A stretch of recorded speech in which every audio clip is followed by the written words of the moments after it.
Podcast is intended for mature audiences. The views and opinions expressed are those of the panelists and do not reflect in any way those of the podcast partners, sponsors, or affiliates. Enjoy. ThaBoxingVoice.com. What broke him down? Was it just the body punching? I was hitting him with body punching. I heard him actually, he was crying in there.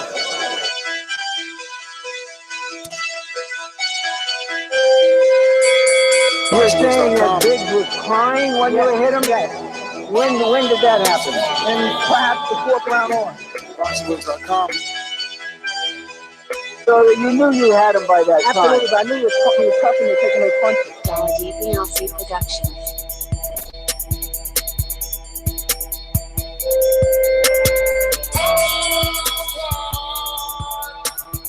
Making women's gestures like, oh. Let's go, champ. When you can knock a man out by hitting him right on the side of his back, you're bad to the bone. Sure.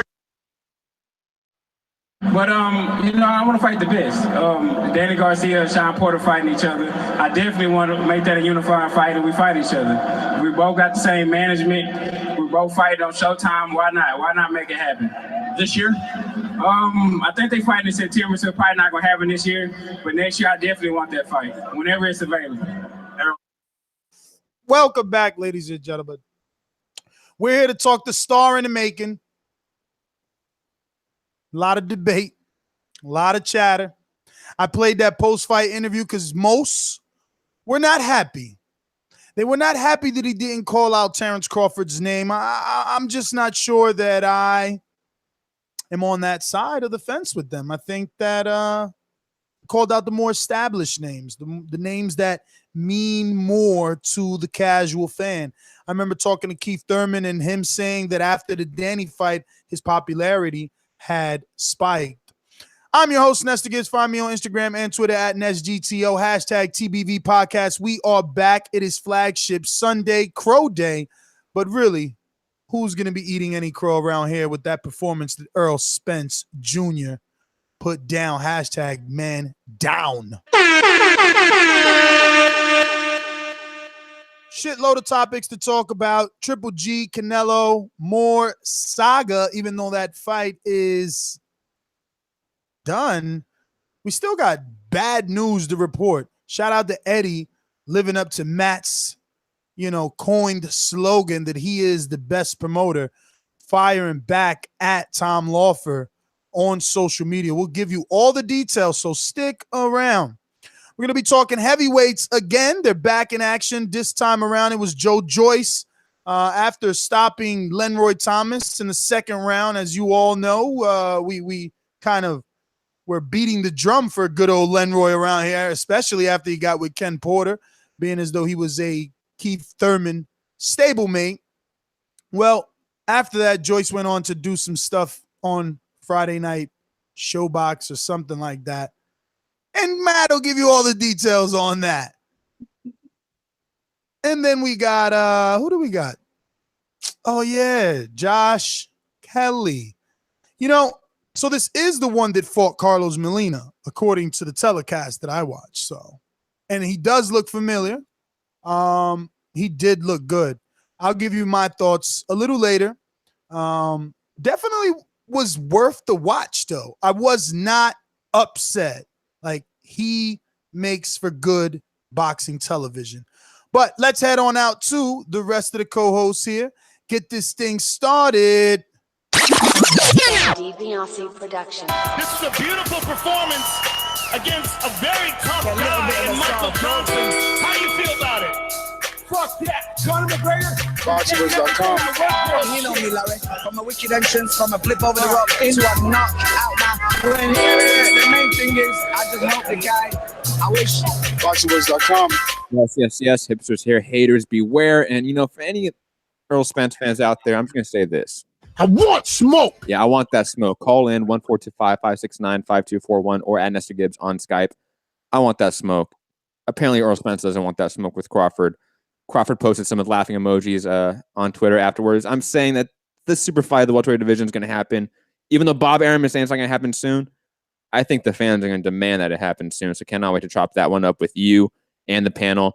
Obviously, Josh Kelly, Joe Joyce, Adrian Granados, Javier Fortuna, tons of people fought this weekend. Going to dive into and break down all the matchups and what's next for some of these hot prospects. Remember, call 1-425-569-5241 and hit that motherfucking like button. Let's go.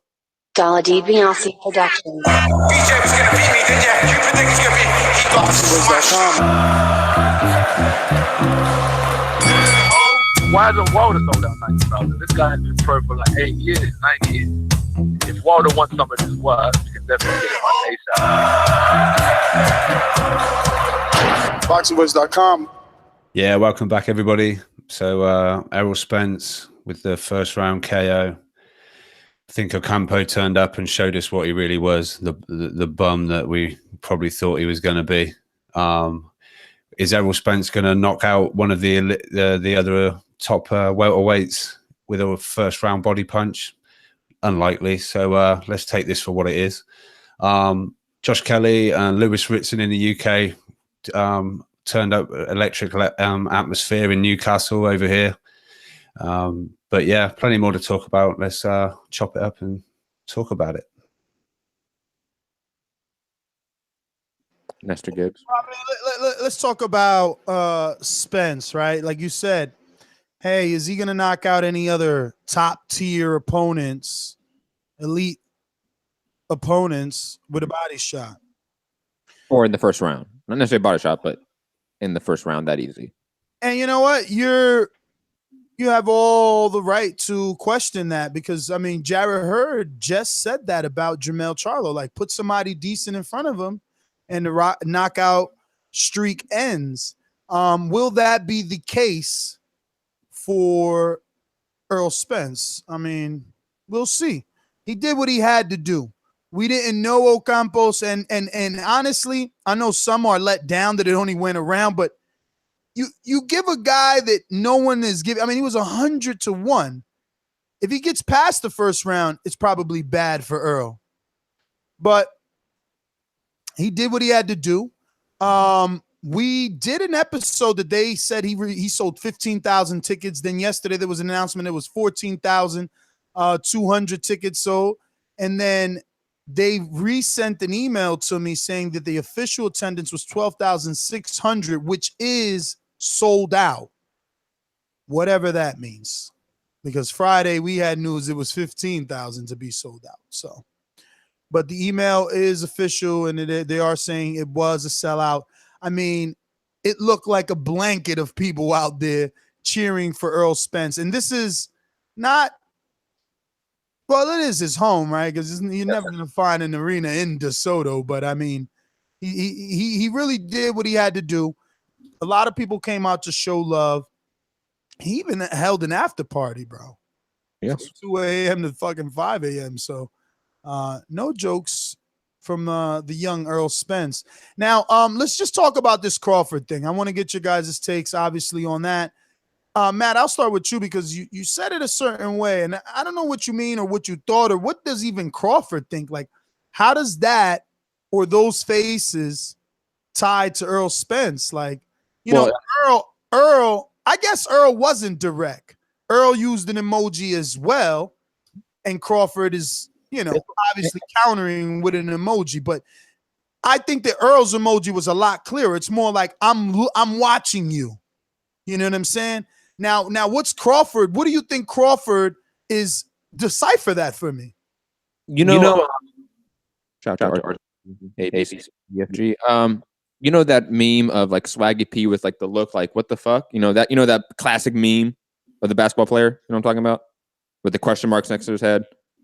That like the first 5 emojis are that, and then it's laughing. It's like, yo, why are we hyping up this fight or this moment for Spence?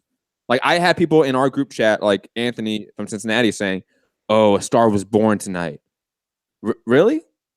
Like, fighting a guy that hadn't fought anyone in the top 15 in his own sanctioning body, but somehow as a mandatory, is a star-making performance? Well, I mean, Gennady Golovkin had plenty of star-making performances versus C-level fighters.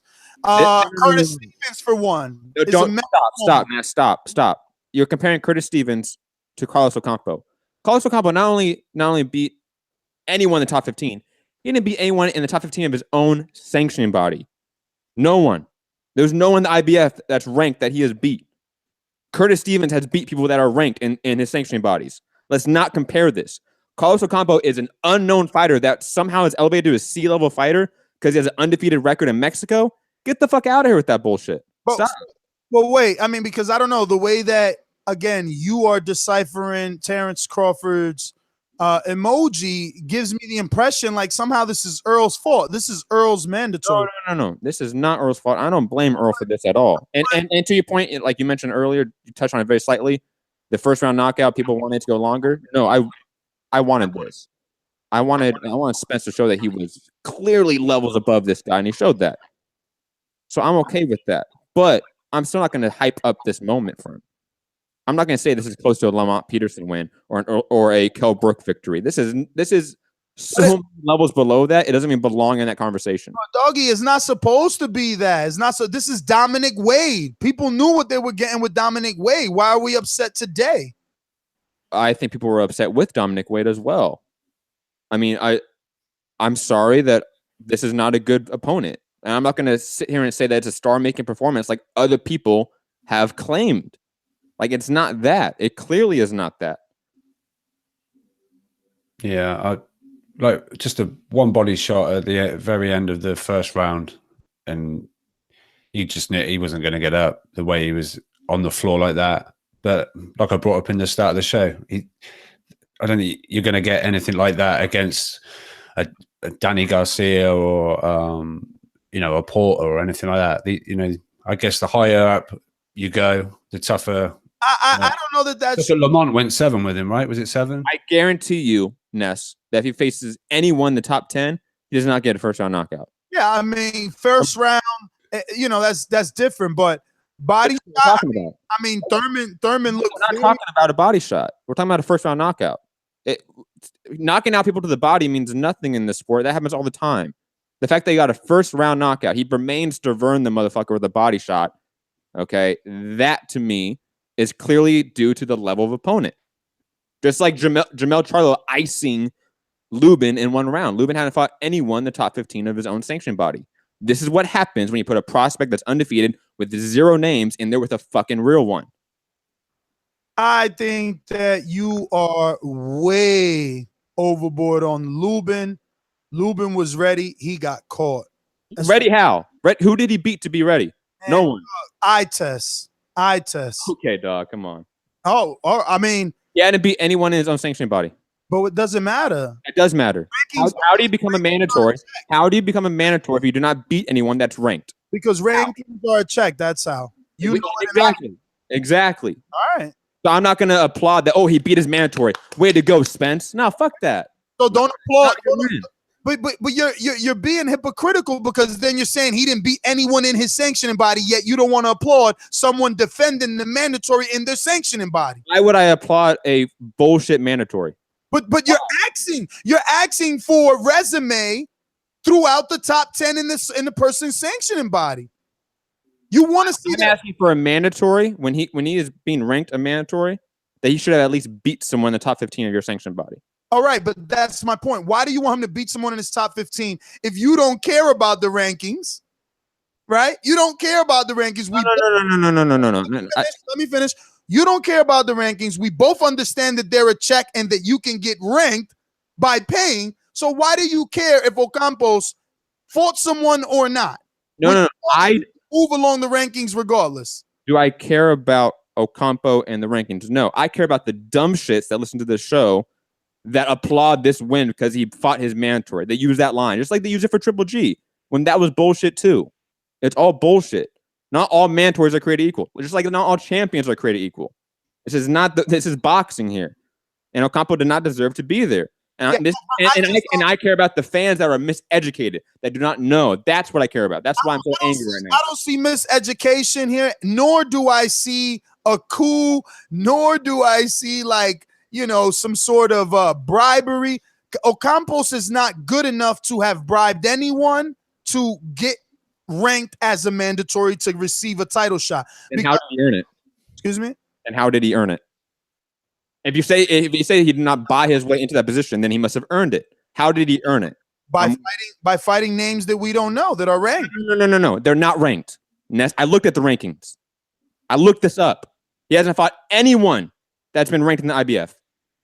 So who's before him, ranked before him or after him? Ranked before him is Udonis Ugas. And remember, did someone like the last time, Paul Namara or Paul Olive, Soap, whatever that dude's name is, if someone doesn't want to fight their mandatory position, they can give it up. Ocampo's probably got moved up the line because so many people was like, fuck that, I don't want to fight Earl. Berto himself didn't want to be in the IBF. Rankings have nothing to do with that. Mandatory status, yes. Ranking does not have to do with that. What do you mean? You can't become a mandatory without being ranked. You got to move up. Yes, I understand. But you're talking about how to become a mandatory. You could be ranked without being a mandatory. Just like Udonis Ugas is ranked ahead of Carlos Ocampo. Number 1 spot is vacant. There's no one ranked number 1. And let me finish. Let me go through the list. 2 is Ugas. 3 is Ocampo. 4 is Jesse Vargas. 5 is Devin Alexander. 6 is Quadrihilo. I'm not even going to try to pronounce that. 7 is Kermit Lahara. 8 is Kelta Obrara. And then you keep going down to Rashidi Ellis, number 10. Carlos Adames, number 11. I mean, you just named like 3 people that we never heard of. So exactly, but they're not on Ocampo's resume. That's my issue. He hasn't to be anyone in this top 15 to be ranked in that 3rd spot. Devin Alexander hasn't beat anyone in that top 15. Exactly. So when we have fans that call in today and say he beat his mandatory, give him props. No, I'm not going to give him props just because he beat somebody that's ranked. Fuck that. It's a bullshit ranking system and a bullshit mandatory system. We'll move on. I'll just end in saying that logic is just is retarded. Like, your issue is not with Earl or his mandatory. Your issue is with the rankings. Yes. How does that not make sense? Like, Earl and Ocampo do not affect the system. They're part of the system. I'm upset with the system. But you're taking it out on Earl. No. Yes. Now it may seem like that. Hold on. Now it may seem like that. And let me. I'm not done. I can't hold on when you're cutting me off. I could hold on when I'm done. So you may think that it doesn't seem that way, but it does, because I don't remember you beating this type of drum for Triple G Wade, and I don't even know if you were on that show or not. I wasn't on the show. Whenever Triple G fought this caliber of opponent, I wasn't on the show. So how am I held to a standard that I wasn't on? You should have called in. Did you? I didn't call in back. I wasn't a caller, Ness. You know that. I wasn't a caller. Did you fucking drop an email? Did you hit us up on the chat? You know, I wasn't in the chat. This same aggression to Triple G. I was in college. You know what I'm saying? That's all I want to know. The people that are going to take Matt's stance, this is the same thing that made Triple G. Ness, I have been on the record how many times saying that fuck Dominic Wade. How many times have I said that, Ness? That wasn't okay back then either. So don't fucking paint me. Oh, no, Ness, I let you finish. Now let me finish. Do not paint me in the same brush as those motherfucking fans. I'm not that. Okay? These mandatories that are bullshit should all be called out for being bullshit mandatories. And you should do the same. And just because I seem harsh does not mean I'm hating Errol Spence. I love Errol Spence. Errol Spence is probably the best welterweight on the planet right now, especially in terms of resume. He is that. But this was not a good opponent, clearly. And we should all be able to say that without being fearful of some sort of reprieve. This was a bullshit opponent. It was a bullshit mandatory. And there was the IBF doing a bullshit thing there. Yeah, well, that's a better way of putting it, you know? You were continuously, I'm not going to applaud Errol Spence. No, say this is. I'm not going to applaud the way fanboys applaud him. Because they will throw the line that it is mandatory. Why are you hating? You know that. Very quick shout out to Ocampo's quote saying, "I got overconfident at the end of the round and he caught me." Yeah, I think he had another quote talking about, "Oh, I gained a lot of experience being in ring with Earl." It's like, yeah, 2 minutes 59 seconds of experience. But quickly, in the same boxing scene article, it says it is still a mystery on who Ocampo earned his position, on how he caught his position when the boxer has never fought outside of Mexico or beaten anyone of note to secure that position. So it's kind of people are understanding that why is this guy mandatory? What has he done to be mandatory? But guys like Paul Olive, who Matt doesn't bring up, because he was a bullshit mandatory. Decide not to want to fight their mandatories when they earn a spot, so they drop out. So these other guys move up. But that would only be Ugas in this list. What? Ugas could be one of the names that for sure. No. It literally goes down the ranking. So the only guy ranked ahead of him that could have said yes or no is Ugas, Ness. And then it goes straight to Ocampo. It doesn't skip Ocampo and then go to Vargas, then back to Ocampo. It doesn't work that way. So it's only Ugas that maybe said no. Well, there you go, because he was on the undercard. And the last time, yes, he was on the undercard. And the last time, untelevised though, right? Last time I think that Ugas fought, right, when he fought Robinson, right, Ray Robinson. They were hyping it up like, oh, he's gonna get a title shot. He's gonna get a title shot. So they were even hyping that up, I think, for the Thomas Delorme fight. Like Ugas might get an eliminator or something like that. I don't know. Maybe he gets it now, and they call him the mandatory now. But I remember seeing some sort of report like that. I don't want to say verbatim that's what the IBF is doing, but I remember seeing some sort of news report about that. Well, moving along, what else do we got on the topic boxes here? You want to run down this card first and then move on to the next topic box?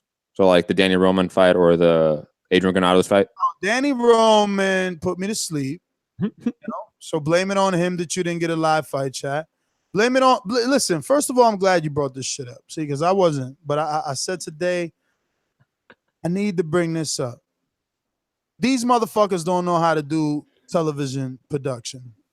Like, why, Ness? Still got the rating because my TV stood on as I fell asleep because I'm fucking watching Danny Roman. Now, look, I got nothing against Danny Roman. I've been reading his press releases for the last 5 years. I know he's earned this position.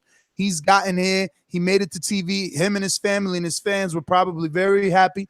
He's been a WBA champ. I don't want to say for too long, but he was always had a little regional belt. He just moved up the rankings the way you want to see a guy do it. You know, the story that they told on the telecast was true. He was with Thompson. They let him go. They got him back.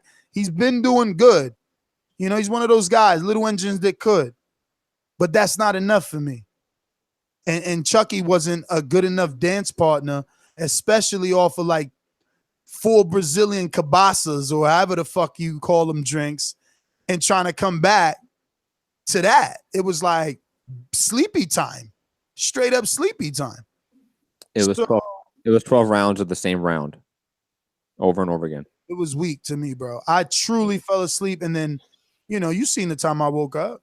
I didn't even hear 8 calls. I didn't hear 8 calls. I know you didn't, Ness, because I called you 8 times. I told you I was going to bed because I knew that shit was ass. I watched the first 3 rounds and I'm like, Matt, I'm going to sleep. Call me. But I even turned the vibrator off and it still didn't work. I still didn't hear that shit. But that's that Danny Roman fight. Shit knocked me out. Yo, I forget who they hyped him. Someone on the telecast compared him to Canelo, I want to say. No, they didn't. I want to say somebody did. I swear to God, Ness, somebody on the commentating team compared him to Canelo, and I about shit myself because I was like, no, stop. Danny Roman, really? Come on, man. Look, there's nothing against him, right? He got the win. Yeah, he got the win against a top 10 guy, I guess. He got a win over a guy that, you know, was in the ring with Rigondeaux and someone else. I remember he did a BBC fight, Chucky Flores did when we first got introduced on ESPN. I don't know, whatever. But back to what you got to do, right? Like, everybody's there to see Earl doesn't mean put the shit fights before Earl. Like, that's why there's such a huge influx in these numbers. You know what I mean? Or if Earl's not in the greatest fight, don't put other shit fights on the card. That's not going to do well. You're not beefing up the card. Like the best fight was Granados versus Fortuna, 2 guys that have been notorious gatekeepers. No, and that fight went to shit. So the ropes don't work. It wasn't nothing illegal done. I watched it over and over. I'm not sure if Fortuna hit his head, but for sure he banged his shoulder blade on that box. Then he slid in between the box and the table. I mean, I wouldn't fight either. I wouldn't come back from that and try to fight. Like, I'm not trying to be none of y'all tough guy. I'm not trying to fight after that. You know, I didn't watch it in real time, obviously, because I'm I got here for the Danny Roman fight, but when I watched it back, like I don't know if there's any because I've been busy this week, so I haven't really been on social media either to see if there's been any hate towards him. But if there is, I think it's unwarranted. It's been a little bit of hate, not that much though. Yeah, some in the chat saying he's a quitter and stuff like that. Nah. I like to see somebody else go through the ropes that way, let their shoulder blade land on that box, and then try to throw punches with it. Get your silly ass out. You ain't never been in the fucking ring. That's why you typing away on that keyboard. He had to leave on a stretcher, so I don't know. Nah, but so did Cintron. So I could see why someone would think that it's phony or someone is, acting. Darrell left on a stretcher. You know what I'm saying? So I get all that, but watch the fucking replay. Like, you need your shoulder to throw punches. Like, with the way that fight was going and how 2 points were taken from Fortuna in that round for holding and headbutting, I'll be honest, on a personal level, I was kind of happy that the card was just sort of speeding up. I was ready for this card to be over. It wasn't a good card. It was the best card of the weekend, so it's what it is. Shout out to Adrian. It was the more star-studded card, I would say, easily. There's Errol Spence on it. That's better than Joe Joyce and Josh Kelly. I'm sorry, fam. But I mean, the whole card. Yes. All right. Anyway, I'm sure legendary boxer will come in and defend the shit out of it. On paper, I think it's still a better card than the UK cards. But just digressing, I think that this card was just a filler card for getting some guys some dates. It was to get Earl that hometown fight that he needed. I forget who was Crawford's first fight in Omaha. I'm curious about that, seeing if it was like the same level of opponent. But I mean, kudos to him for selling it out. I mean, it did look like it was a fun event. We know Eric Cruz and Marvin, TBV fam, were there. They said they had a great time, so at least they put on a good show for the local crowd, at least. You a hater. Cruz got to take a picture with Earl. And Broner. You a hater. Texas was, they came out for their boy. Yes, we could have been there, but you didn't want to go. I didn't want to go. You didn't want to go. I said, let's go. I called you. I texted him, like, yo, let's go. Our listeners didn't want us to go. All right. That's 100% true. Matt, very, very quick. Crawford's first fight in Omaha, I think, was Gamboa. A much better opponent. Yeah. I mean, but Top Rank does that. They're just think back. Think back at any Top Rank franchise or an attempt at a franchise. They always secure good B-sides. Not winnable. But was Gamboa a B-side at that point? Did the Ricky Burns win for Crawford make him the A-side? Or just because of the Top Rank, he was with Top Rank? Hell yeah. Crawford was the A-side. The minute he fucking jumped up in weight, beat up Prescott, they started putting all the chips behind him. I mean, listen to the interview with Bob. I don't disbelieve it. I'm just saying Gamboa at that time wasn't like the Gamboa we think of now. Like Gamboa at that time had 3 promoters and was trying to get out of his Top Rank deal, which he eventually did go to SMS. Believe me, there wasn't nothing nice in there. They sold Gamboa up the creek. No, I think that's completely different than what I'm talking about. I'm just talking about the level of opponent, the level of the fight. Like that was at that point, like that was a good fight. Like that was at that point 50-50, wasn't it? 50-50? At that point. Gamboa's a midget with short arms. He's a midget T-Rex. He's a gold medalist Olympian with power. He's a midget T-Rex and his last name is Amir Khan. Like, get the fuck out of here, bro. Amir Khan, that's good. I mean, how many times he's gone down in his career? He's got over 12 knockdowns in his career. Hey, I'm just making arguments here, man. Hashtag net stats. But I bet you it's at least but I bet money is over 6. I bet money is over 6. It was what, he went down 3 times against Crawford. So yeah, I mean, I would definitely bet that number. 12. I might be right with my first number on 12. He went down like 2 times, I think, in the boxing is me. I'm a hater. You a hater. He went down like 3 times in the Orlando Salido fight, even though he won. There we go. 6 times alone. Right there. Crawford and the Salido fight. So you're probably right. Rob, any thoughts on the U.S. card? Did you even watch it by chance? I've obviously saw a IG post of Spence's victory. It was short enough to fit on an IG post. No, I've caught up with some of it. I didn't see the Roman fight, but according to Nez, I didn't miss much. Well, he did. He put on a tough little fight, but it just wasn't like, you know. You watch the first round, it's the same round, all 12 rounds. All right, I'll catch up with that first round then. I'll scrub through and just stop somewhere. Play lucky. I'm sorry. I'm notorious. I'm notorious for that. It's all good. It's all good. But yeah, with the Spence fight, I guess people maybe wanted to see more, but I personally don't like seeing someone, carrying a fighter just to make it last longer. So if you're going to knock them out, do it. Yeah. So, but yeah, nice homecoming fight for Spence and in front of a decent crowd. Obviously, like you say, shout out to, I think Broner was there. Quite, a few people turned up to, the other boxers like to turn up for Spence and watch him. Obviously, the Charlos and that. Plus, the whole Dallas Cowboys team basically showed up. Shout out. Didn't what's his name? Jones, the Cowboys guy, call him Aaron. Didn't he call him Aaron Spence? I didn't hear that, but to be honest, I never went back and listened to it, so I'm not going to sit here and say that it did or did not happen. But I know Jay from Orlando said it did happen. So shout out. And did Jim Gray even ask him about Crawford? Did he? No. In the post fight. Jim Gray asked Jerry Jones or Spence. Spence. Why would he be asking Jerry Jones about Crawford? We were talking about Jerry Jones. So why would he ask him about Crawford? You want to throw the Crawford fight in the Dallas Cowboy Stadium?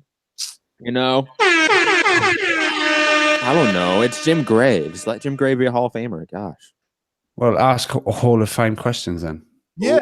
Ooh. But they did ask Spence about Crawford, so I don't know why Ness said no. I didn't do that. Who asked? That's literally what Rob asked was, didn't Jim Gray ask about Crawford? Did he? Did Yes, he did. What the hell did he say? Because I ain't hear that shit. I believe he said we just saw Crawford win. Was that fight you're looking at? And then Spence, paraphrasing said, "No, I'm gonna clean up my side first." He said the same shit that he's always said. Oh, all right.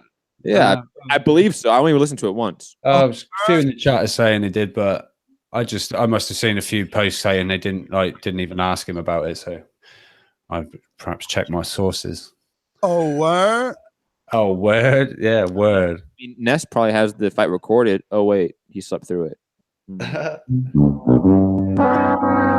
wait for Showtime anytime to have it. Yo, why do I care if Earl beat a square? I'd rather get sleep. It's better for me. That's the song you're singing. Big Thank you, Triple G. Thank you. No medicals. So, plenty of medicals. Moving along to my guy, your guy. I'm never use medicals. I like clean sport. He loves a clean sport, so no more Canelo-Buterol. But yeah, so the only reason I even care that this topic is here is because two reasons. I feel a certain way, and then it's good to see that Eddie feels the same way I feel. Eddie being Eddie Hearn, Matchroom promoter. So it's like, oh, they signed and sealed, delivered us the biggest fight in the middleweight division. We got Canelo, we got Triple G. They're fighting September. It's a Mexican holiday. We got one big, very popular Mexican. That's it. Let's not do nothing else. Let's just pack our bags and wait till September. We're not going to have a face-off. We're not going to have a 24/7. We're not going to do anything. And there still has been no press releases. Been no announcement of a press conference. I don't know. What is up, bro? Like, where do you guys, how do you feel about this? Oh shit. So I guess what I should say before I open it to you is that, Tom Lawford was tweeted out that there will be no, press conference or whatever. And I mean, actually, Rob, you should probably, because you're the one that found that piece of. Well, it's come from the Michael Benson, and he usually posts like whether it came from a YouTube interview or something. So I'm not exactly sure whether it was a tweet or if it came from an interview that's on YouTube somewhere. He usually gives the credit for it. I haven't looked back to see if it came from some, but he basically said they really don't want to see each other before the fight, and they're not going to do any press conferences or anything like that. And to which Eddie Hearn replied underneath, they will never learn, or they still haven't learned. Which, and to me, that just translates like they don't want to invest the marketing dollars. They still haven't learned that you have to promote a fight to make it big, or you have to promote a fighter to make him a star. Like, it's just ridiculous. But I mean, Matt, this is your year. I swear this is your year, because you said he was the best promoter, and he just continues to prove it, even with little slick one-liners. Yeah. Hashtag Matt stats continuing to be at least 80% right. I mean, we all know it's stupid. Like, we all know it's not only the biggest fight in the middleweight division, it's arguably still the biggest fight in the sport of boxing. And the fact that their thought process is, oh, well, they don't like each other, so we're going to have You're serious? We're going to have one press conference on fight week. Are you fucking kidding me? They don't like each other? Put them in as many media situations as possible. Exactly. That's exactly what they should be doing. They should be putting them next to each other every fucking possible day and just recording it. A bit of push and shove and shit like that. Imagine. God, like the thought process behind Oscar and Tom right here must be so fucking stupid. I don't even know what to say to them. I want to see the plexiglass with David Haye and Chisora again. Someone to recreate that. You know, stare at it, spit on it. Give me, like, if this weren't here, I would be killing that guy.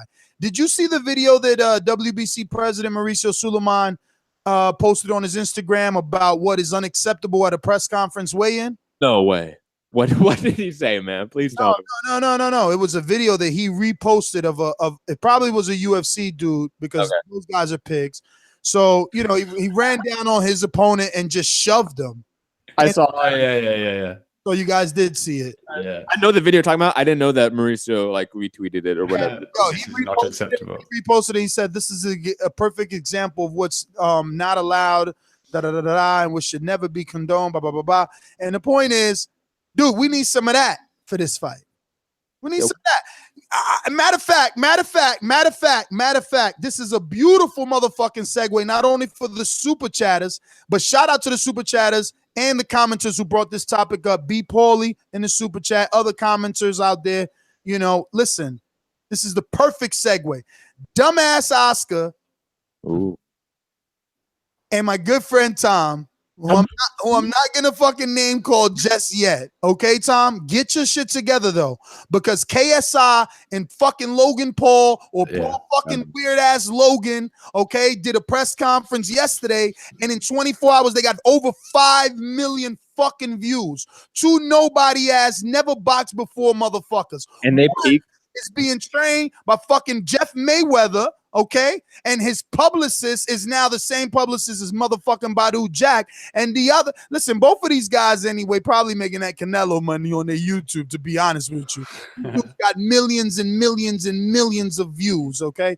It's ridiculous. But the one fight that KSI had, that shit did like 20 mil that, like, watching live. Shannon Briggs was at the host of this press conference, and he's quoted saying that this is going to do over 100 million views. I don't think it gets that far, but I'm definitely giving it anywhere between 60 and 80, because if that fucking other Joe Wheeler dude did fucking 20 million, you know what I'm saying? KSI and this Paul Logan. Look, my daughter knows Paul Logan. We were watching the fucking press conference again at Applebee's during fucking daddy-daughter time. You know what I mean? Like, these dudes are huge. But the whole point, the whole tying it into Oscar and Canelo is they held the press conference. Guess how many people showed up? At least 5,000. What? That was 5,000 people? Yeah. 5,000 people. Wow. And there was people. What? And I think there was Canelo, listen to me. Canelo could go back in the DeLorean and fight Cesar Chavez, and he won't do 5,000 at a press conference. Only if it's held in the fucking heart of Mexico. And wasn't there like 350,000 watching it live on YouTube? Yeah, yes. 350. When I watched it, bro, I watched it live, bro. Let's put that in comparison for a second. The average viewership for an Anthony Joshua fight is around 350,000 viewers. Exactly. This is a fucking on Showtime. Press conference, okay, on a YouTube channel, okay. So Huey Fury and whoever else fought on fucking YouTube, get your fucking hearts out, okay. You guys talking about big drama show? Strip you of that fucking name and title. Paul Logan and KSI, the big drama show. Big drama show. Just to piggyback off of that, the prize fighting has always sold off the back of drama and storylines. It has been as much of pro wrestling as pro wrestling is pro wrestling. So the idea that we should be all respectful, like I get it. I get the respect value in a martial art such as boxing, but come on, man. This is fucking drama. This is prize fighting. This is entertainment. Be entertaining. Yo, let me at him, Ness. Let me at him, Matt. This fucking troll talking about Ness don't fall asleep for a KSI versus Paul Logan press conference, but he'll fall asleep for an Errol Spence fight. Yes.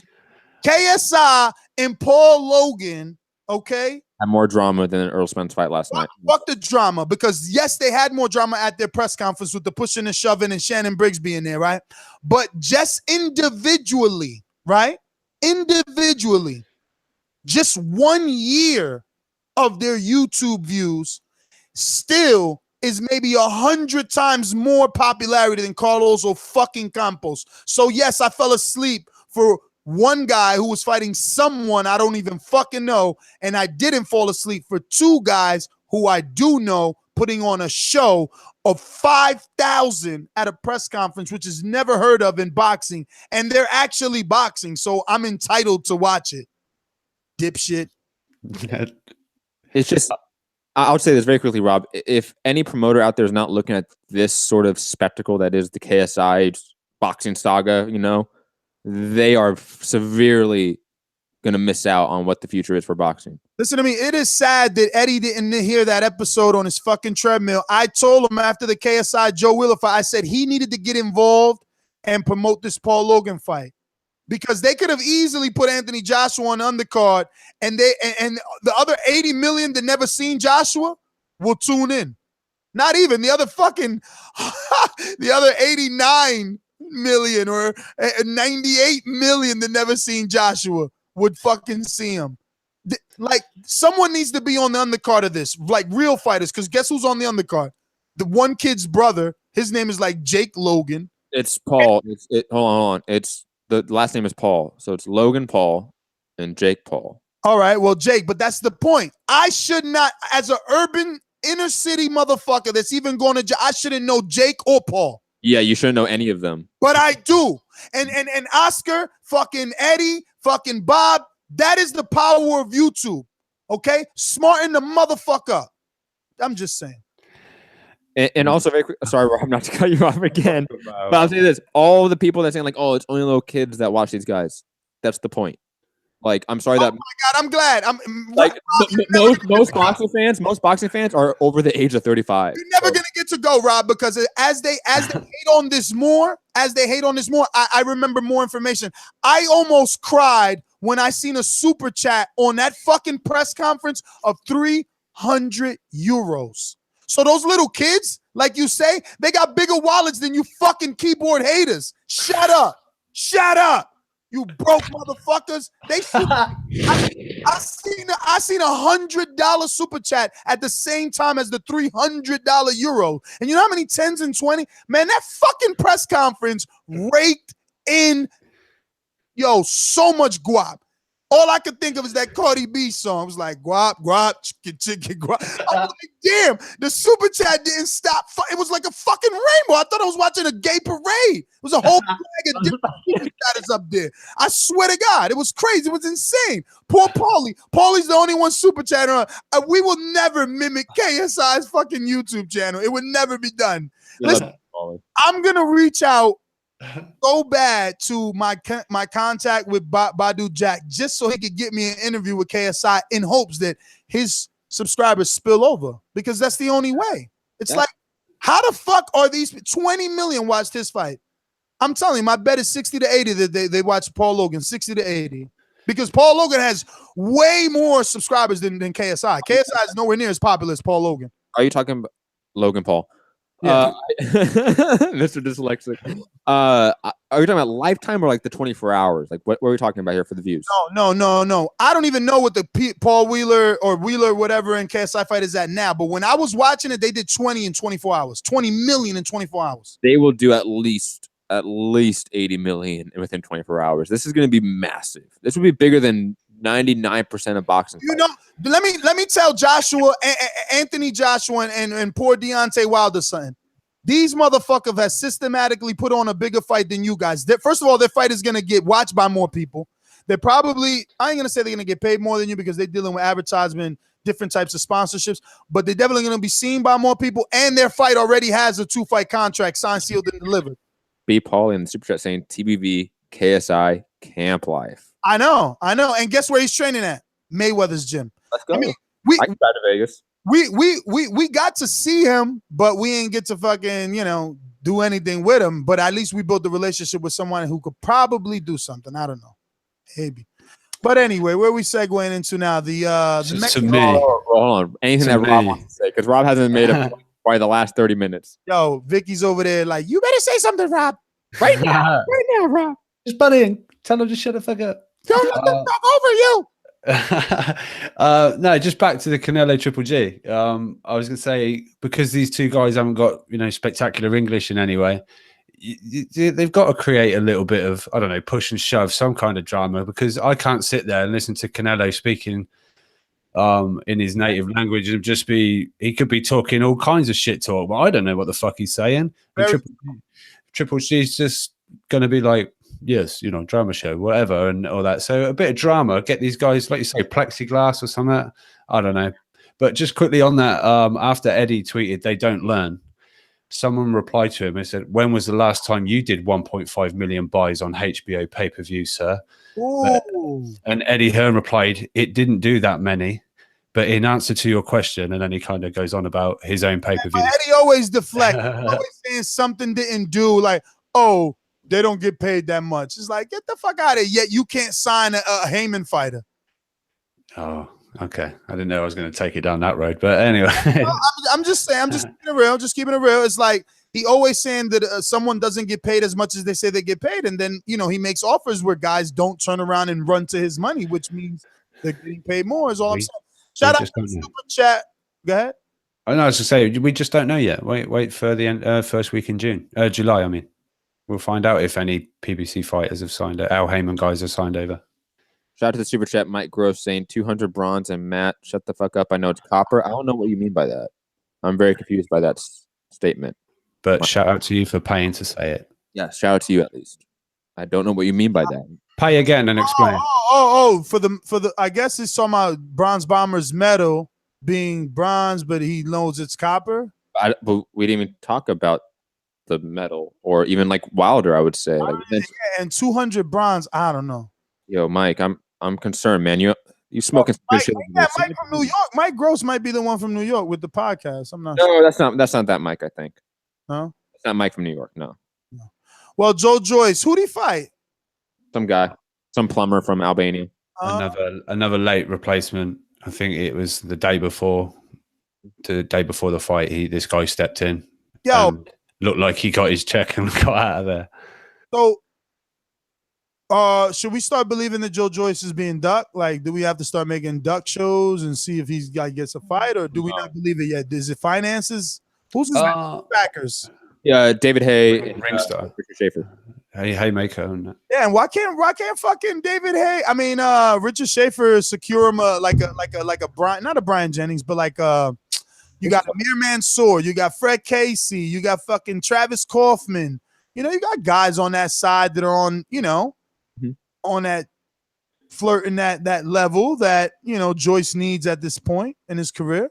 I think he's probably going to have to go over there because I think the European side is going to sort of like block him out. Like people aren't going to want to fight him. I'm not going to say ducking him, but finances, like a Joe Joyce fight does not represent the money that a Dylan White AJ fight represents, or even at this point, I think like even the Daniel Dubois, like I think he represents more money than Joe Joyce, I would say. Like just because of the hype around Dubois more than Joe Joyce, I would say. There's more, I feel like, casual hype around that guy. Maybe Joe Joyce has to come to the U.S., fight in New York a couple times, beat the Amir Mansours, Travis Kaufmans of the world, and then fight a Bryant Jennings. You know, it's going to take time. He's only 5-0. Joey DeWelko right now. I mean, Joey DeWelko is probably a step backwards from Lenroy, because Lenroy did what he did, you know, to David Allen and gained some like international notoriety. But really quick shout out in the super chat, Andre Diakonou saying Golden Boy Promotions checking account must be in the negative if they can't do a press conference event even at the Golden Boy office in LA. let's remember that they did do a press conference before the whole Cinco de Mayo shit. I was at the press conference. I know they did one in LA. I don't know if they did another one like Vegas or New York, but I remember they did one. And they put on a huge production for it in the middle of like right in front of Staples Center in LA. Maybe they just don't want to spend their money. I don't know. But Boxing Me in the super chat saying, Ness, all caps. Why Spence can't go one fight without low blows? Yo, you're tripping, dog. Mike Gross saying bronze equals bronze bomber and pennies equals copper. I still don't know what you mean. Yeah, what is he? Fucking cryptic. Figure that shit out. Why did you tell me to shut the fuck up? What did I say? I know. I think you just bring that out in people, Matt. Is the count limited? Please, just give us a paragraph so we know everything. Very quick, just quickly going back to Joe Joyce. Haymaker Boxing tweeted out after his fight, Joe Joyce fears nobody. Let's be clear. Del Boy Chisora and Big Baby Miller and 9 others were too scared to take on the juggernaut. Choose to surrender, or at some point you'll have no choice but to stand and fight. Phone, email, we're ready. Serious applicants only. Pay like you weigh. Like Big Baby said they didn't offer him any money. Now, is Big Baby being, you know, ridiculous maybe in his negotiations? I don't know. There was rumors he wanted $3 million for that fight. But that's the thing. There should be more than just a rumor. You know, that's the good part about the Joshua Wilder negotiations and the Canelo Triple G. Everything is out in the open so that there is transparency. That's why everyone goes to the media, so that the other side can't, you know, try to coerce the media. You know what I mean? Everybody's dropping, you know, look, you hear Eddie, he's like, bro, he sends an email to Boxing Scene before he sends one to me. And sometimes that's what you got to do, because there's a lot of deflection in this game. I think with Joyce, there's just no real reward there. So it's going to be difficult for him to bag these big opponents, like a big name. But I think they've offered Jennings. I think it's Hayes' fault. I think that Hayes should have not chased the Bellew fight. He should have sold himself the way that Oscar. Listen, Oscar, for the sake of Golden Boy Promotions, I don't know what year, but just remember back in the history books, he took on Bernard Hopkins when he made him a partner. He made him a partner. He gave him 5% of Golden Boy, gave him his biggest check ever in his life, which was $10 million. And he lost to Bernard. David Hayes should have done the same. He should have got in there and been the biggest name on Joe Joyce's career, then retired. Not fucking retired to Tony Bellew. Weirdo. I get your logic there, Ness. I think just if you're the David Hay there, it makes zero sense. Because Joe Joyce isn't. Oscar made $30 million to lose to Bernard that night. Exactly. Exactly. So you. But again, you're talking about B-Hop, who was the middleweight champion at the time. Not my problem. Oscar trying to unify at middleweight. It was different. Joe Joyce has no belt. He was at that time when I think Hayes signed him. Was he did he even debut yet? Dougie, all I could do is let's be a little bit smart here. Like, that doesn't make sense. All I could do is give David Hay the history and hope that he could apply it in his own life. That's all. You just throw Joe Joyce in there with the up and comers and the veterans, and you go make him go through the ladder. Like, it's what up and comers? Which veterans? Who? Like you said, the Amir Mansours, Travis Kaufmans, the Joey DeWalcos of the world, and then you throw them in there with the Brian Jennings, the Daniel Dubois once they've also come up. Then you fight the Joshuas, the Wilders, the Luis Ortiz, the Parkers. Come on. He's offered his name for the Brian Jennings date in August, I think, Joe Joyce. So ain't taking that fight, bro. Nah. Jennings, and he's on something else. But listen, don't forget to subscribe to the YouTube channel. We're at 75,631. We're chipping away, trying to get to that 76,000. Do your part.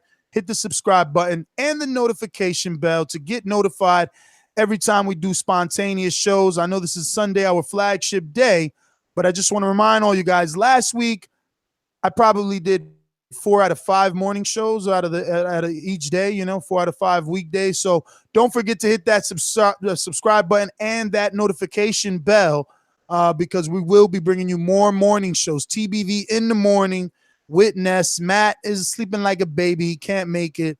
Yes, you haven't told me time. Coffee. Get your L, get your blicky up. We're gonna be making sure we tell you the weather. We're gonna tell you any traffic, as long as we can remember it, and then we're gonna bring you some boxing news. So join me every morning. I'm usually gonna be going live like 8 a.m. Eastern, 9 a.m. Eastern. So latest. So I have to get up at 5 a.m. now to produce this show. Yeah, well, I have to stay up till 3. So. What would you rather do though? Stay up till 3 or get up at 5 to do the show? You don't really have. I've got to get up at 6 anyway. So. Take that out of the equations just for the argument's sake. Do you want just to help you out? Just to help me out. Nah, get up, you lazy bastard.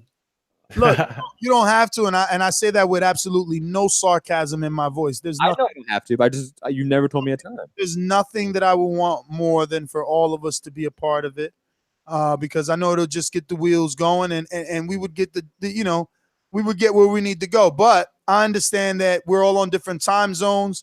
I just wake up so early, and it's like, yo, there's topics out there, and there's people going to work, and they need TBV in the morning.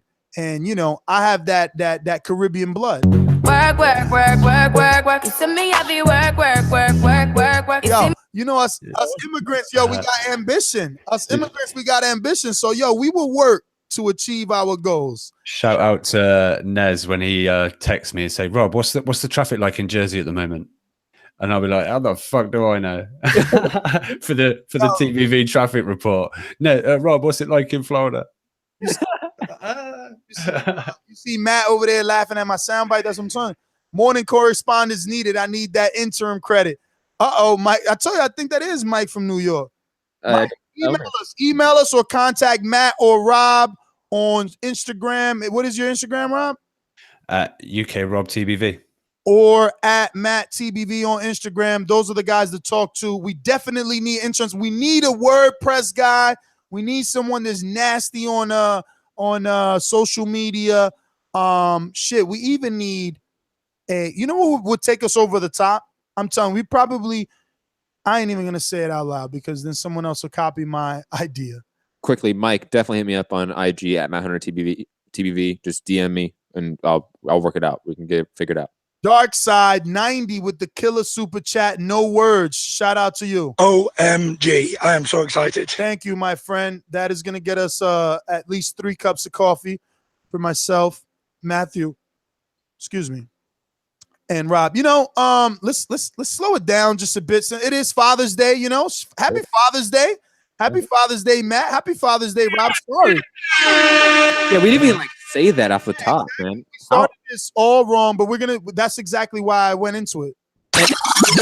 Slow it down a bit, and we're just gonna take this time now. Very quickly. Hit that like button. What boxing podcast is doing a Father's Day show when all 3 of the hosts are fathers? Not no pre-record that they uploaded because they wanted to be free on Father's Day. No, some live shit because we know that our fathers that listen need this tomorrow when they're off at work. Because tonight you guys are probably having your dinners, being treated as kings such you are, the head of household. So we'll do the dirty work for you guys, but we do appreciate those super chats, so keep them coming. Now, so I'll say this: we're gonna slow it down and we're just gonna talk a little bit about the weekend and life, obviously because it is Father's Day weekend. So Matt, what did you do? Shout out to my kid for not wanting to celebrate Father's Day. Oh. No, I mean, he's with me, obviously. But, I wanted to go to the movies after I wanted to go to the zoo. But I was like, fuck the zoo. I don't want to drive to it and deal with that. I'm just going to go see the new Incredibles movie. Big Incredibles fan. And I picked up my kid from Baby Mama, and he said, no, I don't want to go to the movies. So all day I've been arguing with him, trying to take him to the movies. He said no. So we watched the Lego movie. and build a new Lego set. So that's been my Father's Day. Rob, I seen actually your Father's Day. What was that? Was that the present? And if it was, shout out to your son, because you know those are better. I'd rather receive something made than something bought. I guess for a certain age, until you get a certain age, then it's like, motherfucker, you better buy me something. Yes. When they have a job, they have to buy you something. I think that's some pretty good artwork. Like, did he draw that? Yeah, with some help from his mom. I was about to say, because that was like that was the old man emoji.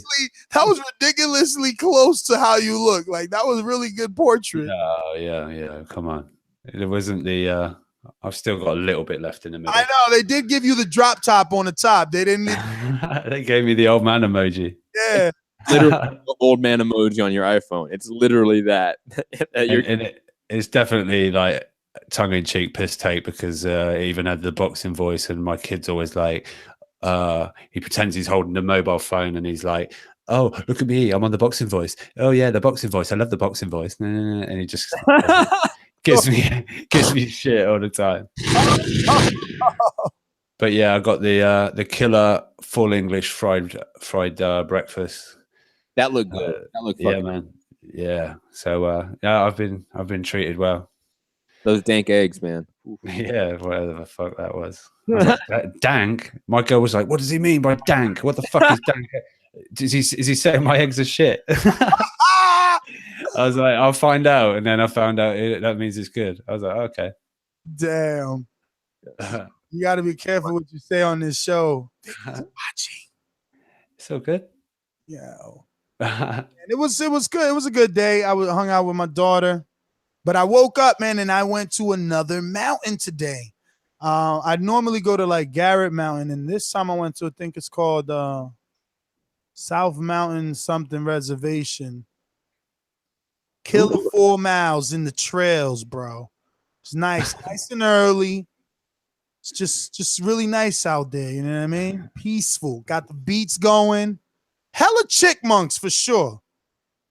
And numerous thoughts of bears that I know don't exist, but you still just think that they're gonna be out there. You know what I'm saying? What do you mean bears don't exist? There's 100% black bears back east. I don't think there's any bears where I'm at, bro. I ain't seen none. Yo, you're like almost in the sticks of Jersey. Like, you're close. Well, whatever, Matt. If we see a bear, we'll let you know. Believe me, I did have a backup plan. I'm like, I'm not gonna be like any of these guys who are out here trying to fight bears. I'm definitely getting behind a tree. Behind a tree? No, don't do that. No. Behind the tree, and not just stay there. Like, I don't mean behind a tree the way that it sounds like in the movie. You know how they try to hide behind. I'm talking about you looking at that motherfucker, because you know he gonna swat. You want to have something in front of you. If it was a car, it would be better, but there ain't no cars in the forest, Matt. Look, I'll put it this way. I've run into a bear in the woods before, out like north of LA. Luckily, the bear did not do anything. But if it decided, I'm telling you this right now, Ness, there is nothing on God's green earth you can do to a fucking grown bear if you don't have a gun. So, and even then, depends on the gun. You're crazy, bro.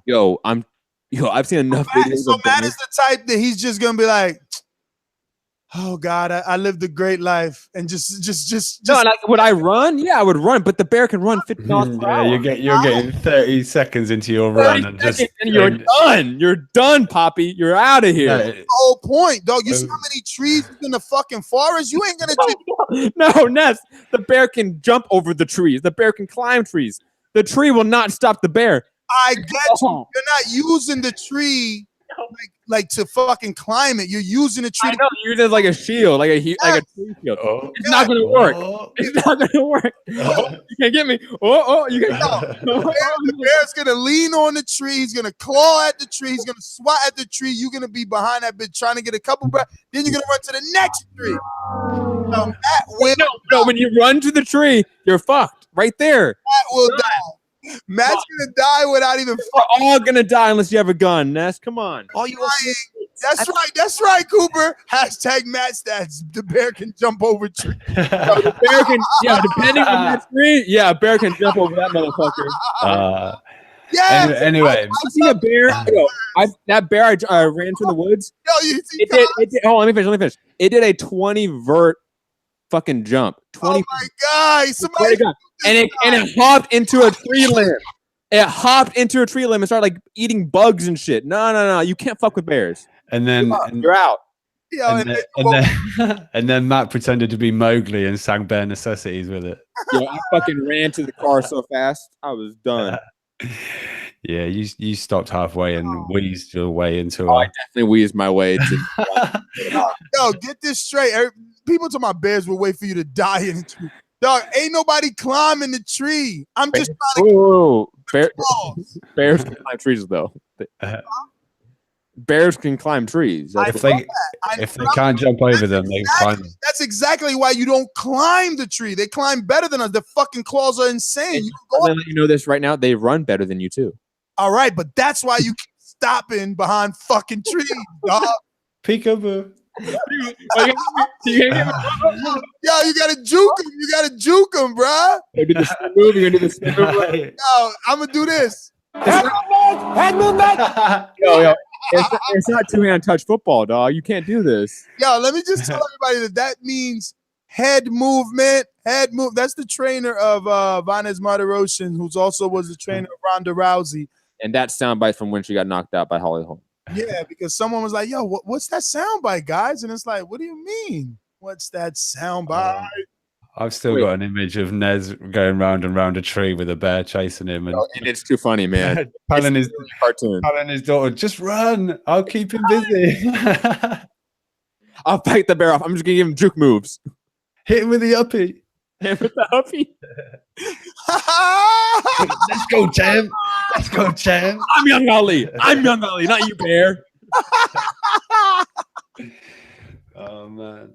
Yo, shout out to the fucking paddling swans. I took my daughter to the lake and we got on one of those, paddle boats, but this one was like, it looks like a swan. Yeah. Jesus, man. I tried to convince her, bro, but she's a little girl. She's like, no, daddy, let's go. I'm like, baby, but those things are just sitting in the sun. Look, it's going to be hot. No, dad, let's go. I'm like, look, your legs are not as long as mine. We're going to be going in circles because I'm going to be pedaling more than you. No, daddy, let's go. Oh, my God. We still went out there, bro, and we melted. Yo, no sunblock?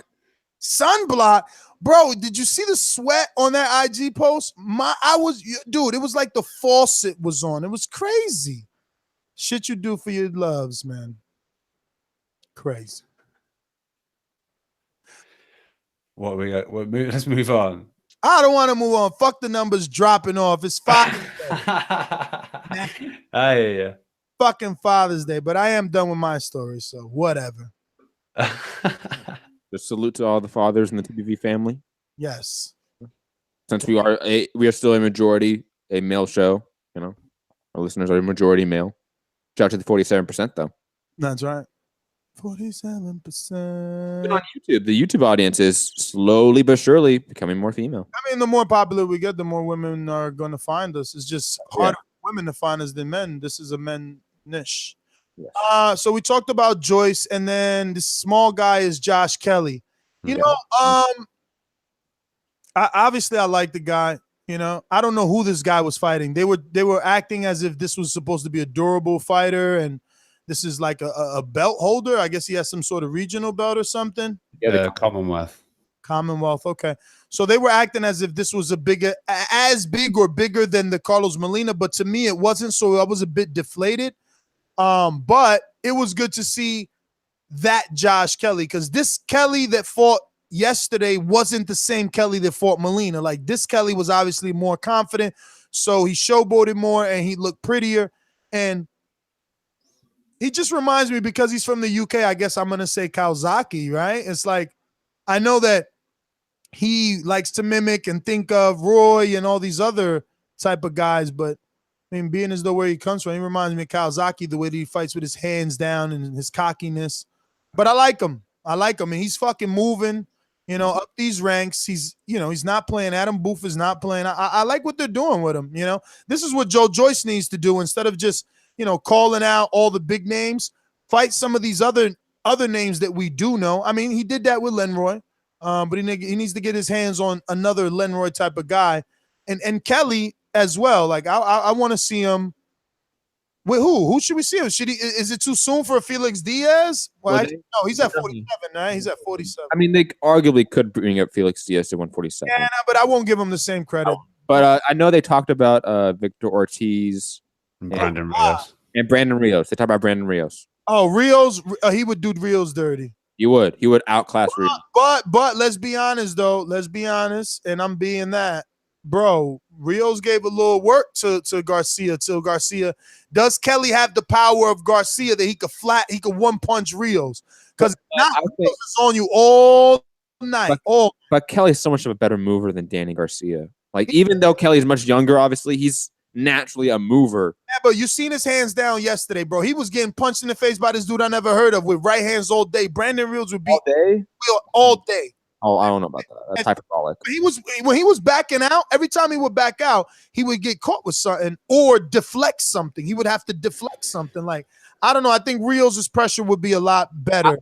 I don't think it's the smart matchup either, guys, Victor Ortiz or Brandon Rios right now. I think he should take a couple more fights. He's still only 6-0. Like, he is still very young in his career. I think he could take Ortiz right now simply. Wow. And I don't mean Victor Ortiz. Listen, I don't mean this because Victor Ortiz is like, you know, people like to say that he's like, oh, mentally he's not there. No.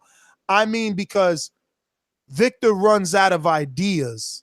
You know what I'm saying? Like, he doesn't have tools. It's just either he could punch harder than you or that's it. He's not gonna outbox you. He doesn't switch it. Like, he's not gonna come in and fight like Earl today and then come and fight like fucking, I don't know, Canelo tomorrow. It ain't happening. You know, he fights one way and one way only. Where I think Josh has a lot more rhythm and soul than Rios, and he could probably keep Rios like thinking enough. You know what I'm saying? Yeah, I see what you mean. Sorry, Rob. You go. No, sorry. I just want to say, I think obviously the higher up the elite level Josh Kelly goes, I think he's going to have to adapt a little bit more, or keep that chin in, or keep the left hand in up a little, and that. And I do question maybe his power at the weight a little bit, because he has met a couple of durable guys and he hasn't put them away. But look, he can just outbox whoever he gets in with at the moment, I think. But he's 6-0. I think maybe it is a little early for these guys.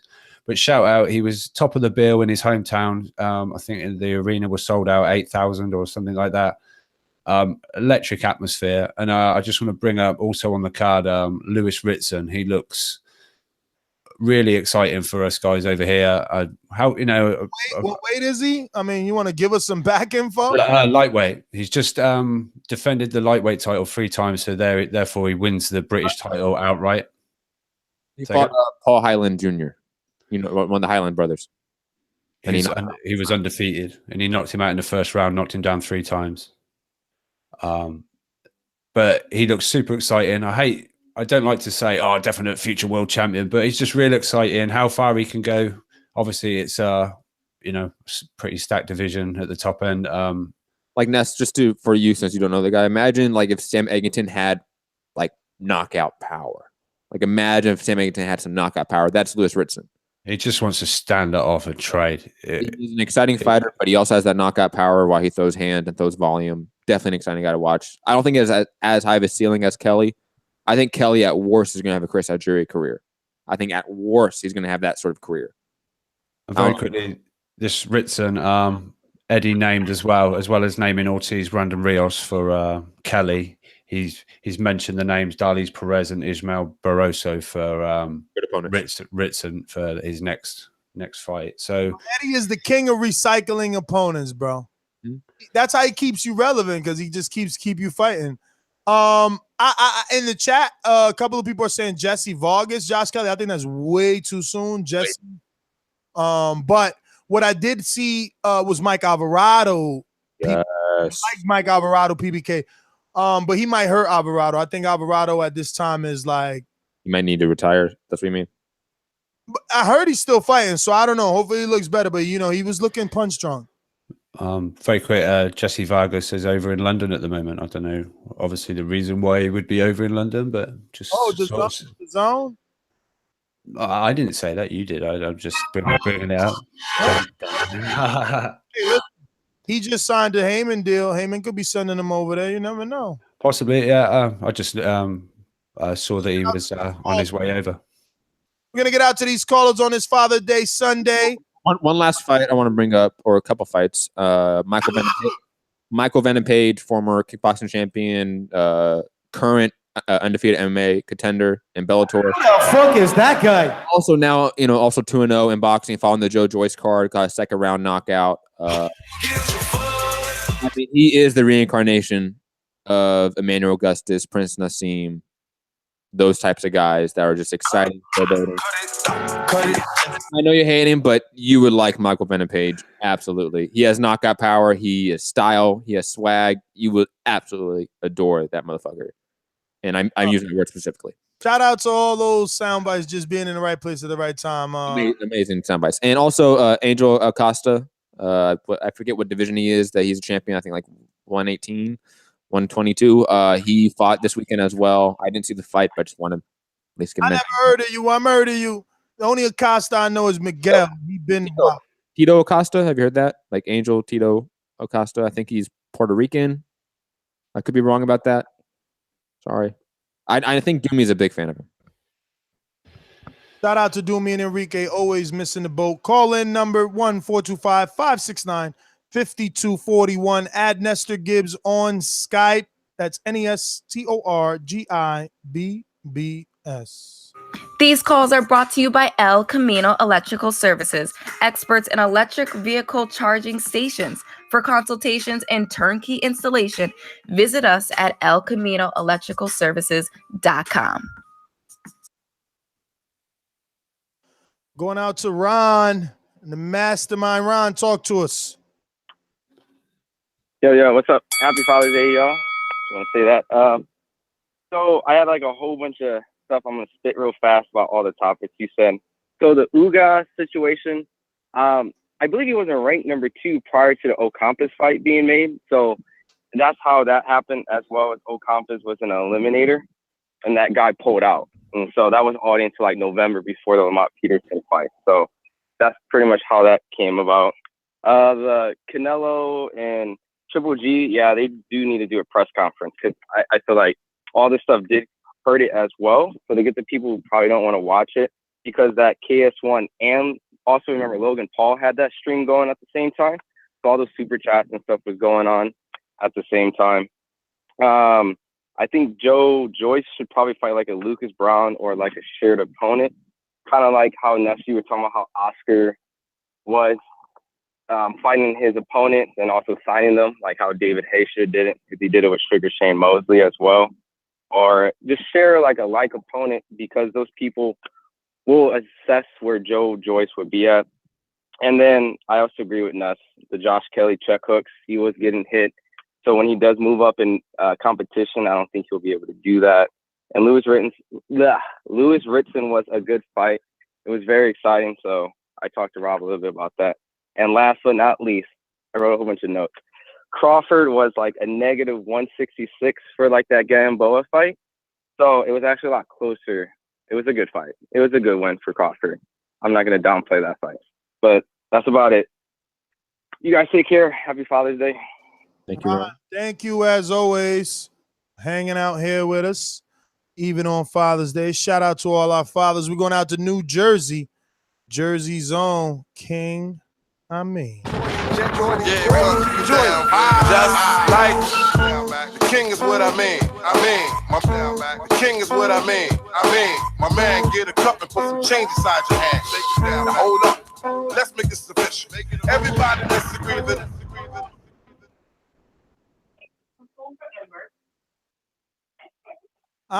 Going once. Going twice.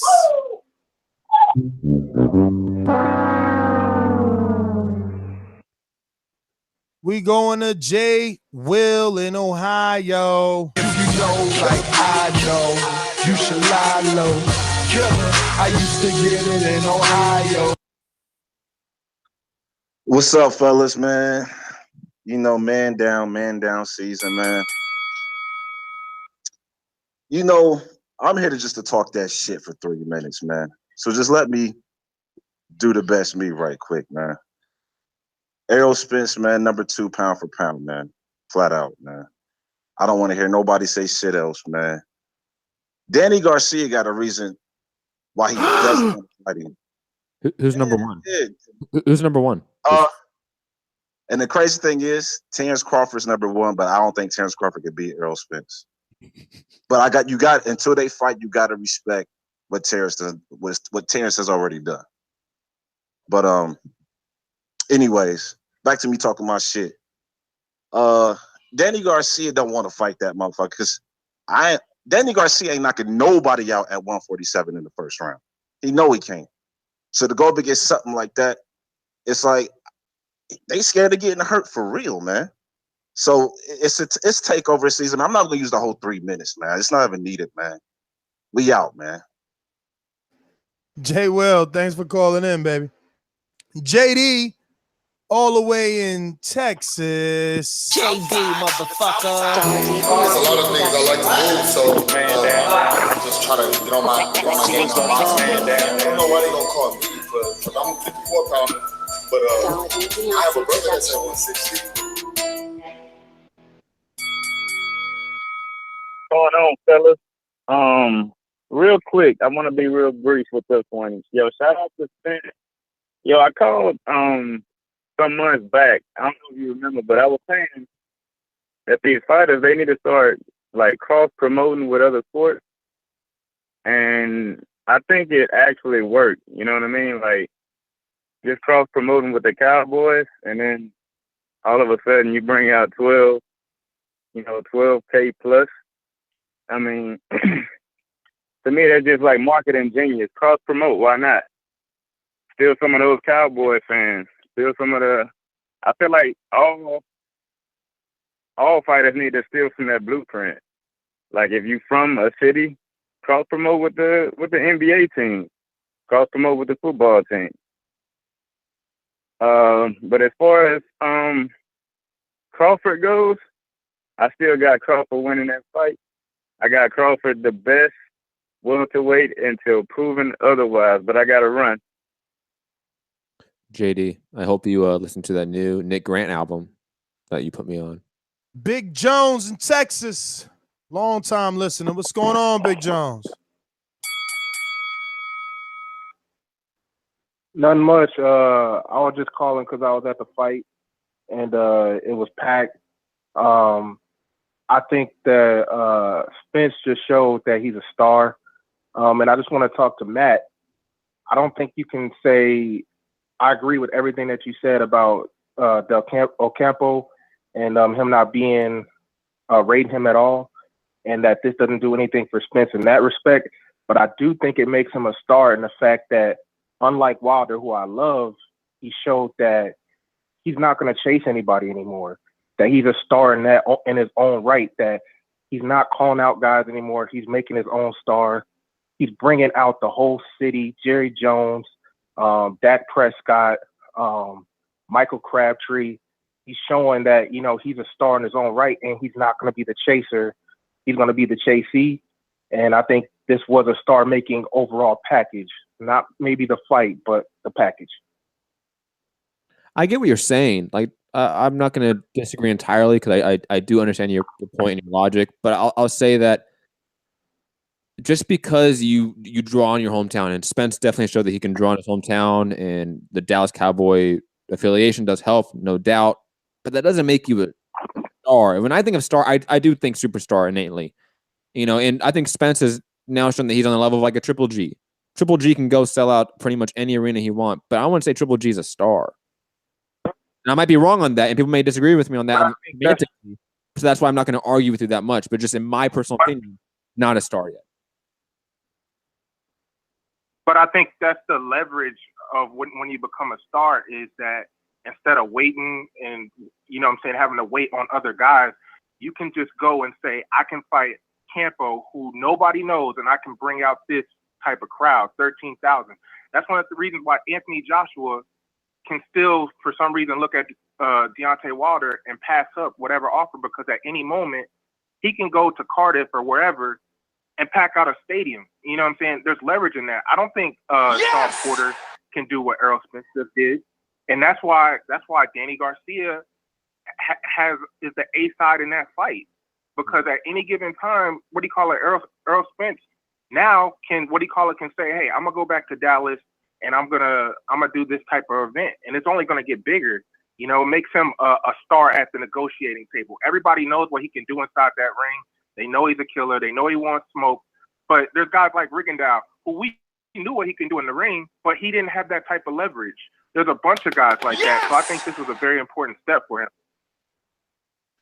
I killer call, Big Jones. Amazing call, Big Jones. I'm not going to argue really with it because I think you make great sense. I think we disagree on the semantics of it, but again, that's semantics. Like, moving past that, I understand your point, and your point is right.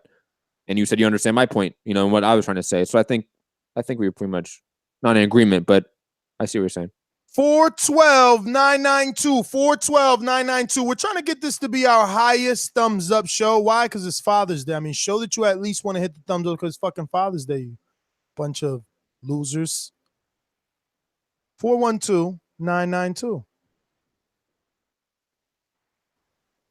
Hey, how you guys doing, man? We're good. Who's this? First time caller? No, second time caller. This is Jeremy from Tampa. Jeremy, what's going Yeah, on? I'm trying to become a regular, man. I'm sorry. Soon as Matt saves that name and number, we're gonna make you a regular for sure. Jeremy in Tampa, take it away. Okay, first off, man, I really liked what I saw yesterday from Spence, man. Even though I didn't expect much as far as the competitive, you know, part of it, but just seeing the type of drawing power he was able to have in his hometown, especially for you know, the Al Heyman / PBC fighters who usually get a bad rap for being under promoted or not promoted at all. I think he's on his way to becoming like a Hollywood name. So I definitely like what I saw from him. Then as far as like the Triple G Canelo thing goes, I had a question. Triple G, it was reported that he was going to fight Billy Joe Saunders, and the Canelo fight not went through. And then, but it was also stated that Charlo was supposed to be his mandatory for the WBC title, or else he would have been stripped. So my question was, is that fight just definitely never going to happen? Because he seems uninterested in Charlo, and he was willing to be stripped, to not take on that guy. Charlo got to wait now because WBC was always going to give them an extension as long as the Canelo Triple G fight gets made. Now that that's made, you got to get a winner out of that. And whoever's the winner, that becomes that, you know, then they got Charlo problems. Also, because there was a Saunders deal. No, I understand that.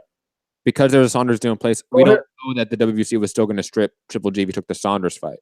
We don't know that. Like, it's possible the WBC wouldn't do that. And to answer your question more directly, I don't know if Triple G is ever going to fight Charlo.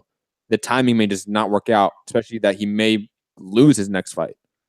Like, Triple G might be the WBC champion. He might end up, what if he wins a tight decision and then there's a trilogy? Yep, good point. Because if you're Canelo and you lose to Triple G, listen, Jeremy, got to let you go. If you're Canelo and you lose to Triple G, you better rematch him because, you let someone else beat him at that age, you messed up. And I don't think Triple G is necessarily ducking Charlo. I know that's been a thought process out there and a concept thrown out there in the boxing fandom. He's fighting Canelo. Like, you can't be ducking someone if you're fighting Canelo. Jeremy, you're all done, right? Oh, no, I got one little comment. Yeah, most definitely I agree that Canelo is the priority. And everybody knew the WBC, he's going to be the exception to the rule, basically, in any alphabet organization. But I was just saying that since he had already been stripped for the IBF title, then obviously he knows these guys are serious. And had he taken a Saunders fight, I want to know, was he willing to give up another belt? I don't know if the WBC were as serious as the IBF. We don't know that. The WBC has notoriously not stripped guys. And that would have been a unification fight anyway, wouldn't it? So yeah, it would still been unification. I think the WBC would still probably make a good 3% of a sanctioning fee from a Saunders Triple G fight. So we don't know if that would have happened. B. Paulie, Super Chat King, what up? What up, though? What's up, Matt, man? What's up, Ness? What up? What it be? Chilling, man. You know, I just called to say what up. No, but listen. Yeah, I'm good. Them numbers for that KSI. What'd you say, Matt, bro? That was Rob. I said, yeah, I'm good. How are you? Oh, what's up, Rob? I didn't know Rob was still. Rob, I thought you were asleep, man. I know y'all like 12 hours ahead of us over there. I thought you was up by now. Listen, Yeah, man. That Logan Paul KSI, I'm telling you, that's the reason why boxing promoters need to get on that early. You know what I'm saying? Because them numbers is crazy. This is the next wave of boxing, man. If promoters, current top promoters, don't get in on this, I think Eddie Hearn gonna be the first one to get in on it. But if they don't catch this wave, it's gonna pass them, man. And it's a good opportunity to bring in all the little millennials into boxing. I'm telling you, definitely. But I definitely want to see. Listen, TBV, KSI, Camp Life, if possible. If not this time, the next fight. I want y'all to be on that early, like ASAP, if y'all can. Man, you did? And we got to work on getting y'all over there to the UK, man. We got to work on. So everybody, smash them likes, get that super chat up. What up, though? I was gonna say I think it's gonna have to be this one, right? Because if he beats Paul Logan, like who the hell is he gonna fight? He gonna have rematch. It's a rematch. Oh, that's right. It is 2 fights. But he might as well turn That's pro. what I'm saying. So, you know. Yo, after that first fight, if I was him, I would have turned pro. Why? You're probably making more money from YouTube and doing the bullshit fights. Yeah, but you see that's his leverage, though. That's his leverage. I see what you mean. I just think that You'll get a killer signing bonus from Eddie. He could sell tickets. He's proven to sell tickets, and then you still haven't put a boxing mind behind that. Like you seen the press conference, that shit looked whack.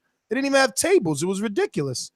But yeah, Paulie, what else? Right, and it still did a bunch of numbers. But as far as MVP, Nash, you better get on your boy, man. You better get up on MVP. Michael Venom Page, I used to watch him back in the MMA. That boy is a beast. He boxing now. I'm telling you, he is unorthodox. Matt, do you know what weight class he at? 160? Oh, for boxing, I don't know. He's probably at 160. Yeah, I don't know either. Probably 168. He's probably 168. He's not, because remember MMA he's 170. In MMA he's 170. So to cut an extra 10 pounds, that's probably a lot. He's probably 168.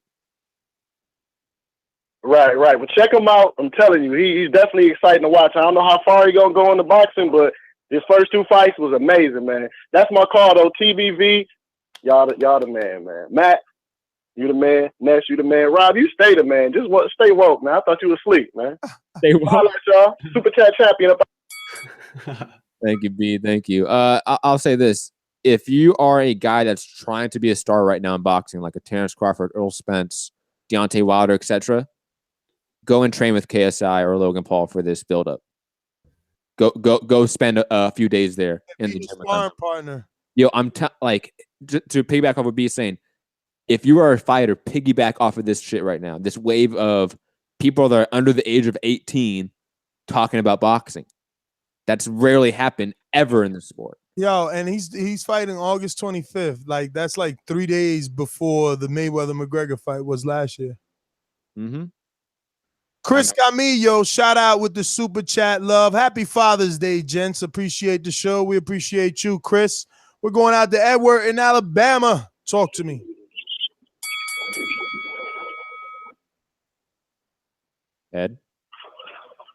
Edward, going once, twice. Oh, hey, my bad. Damn, Nestor. Keep going, Ed. Keep it going.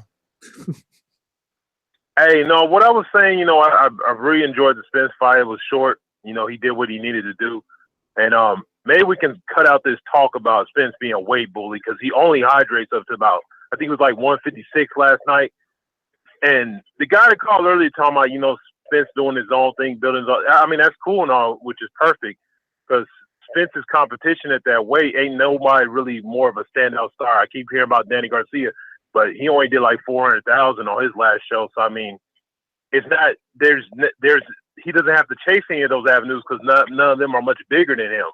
And, you know, so like I said, I really enjoyed the whole scenery. The whole setup was perfect. I hope he can shoot more fights there.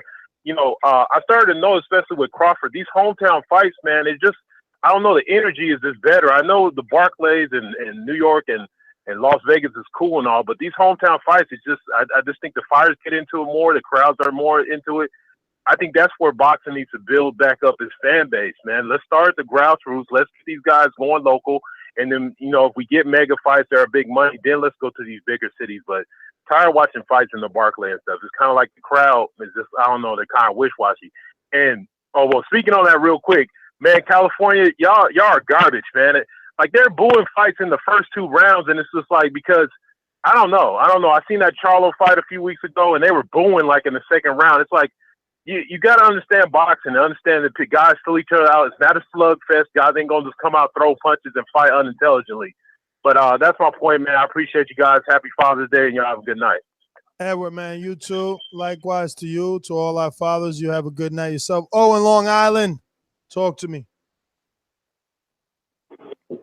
Hey, how y'all doing? Happy Father's Day to y'all. Thank you. Likewise. Yeah, I actually agree with Matt. I think the ranking system's flawed. So Errol kind of just did what he was supposed to do. I just have a quick question for y'all.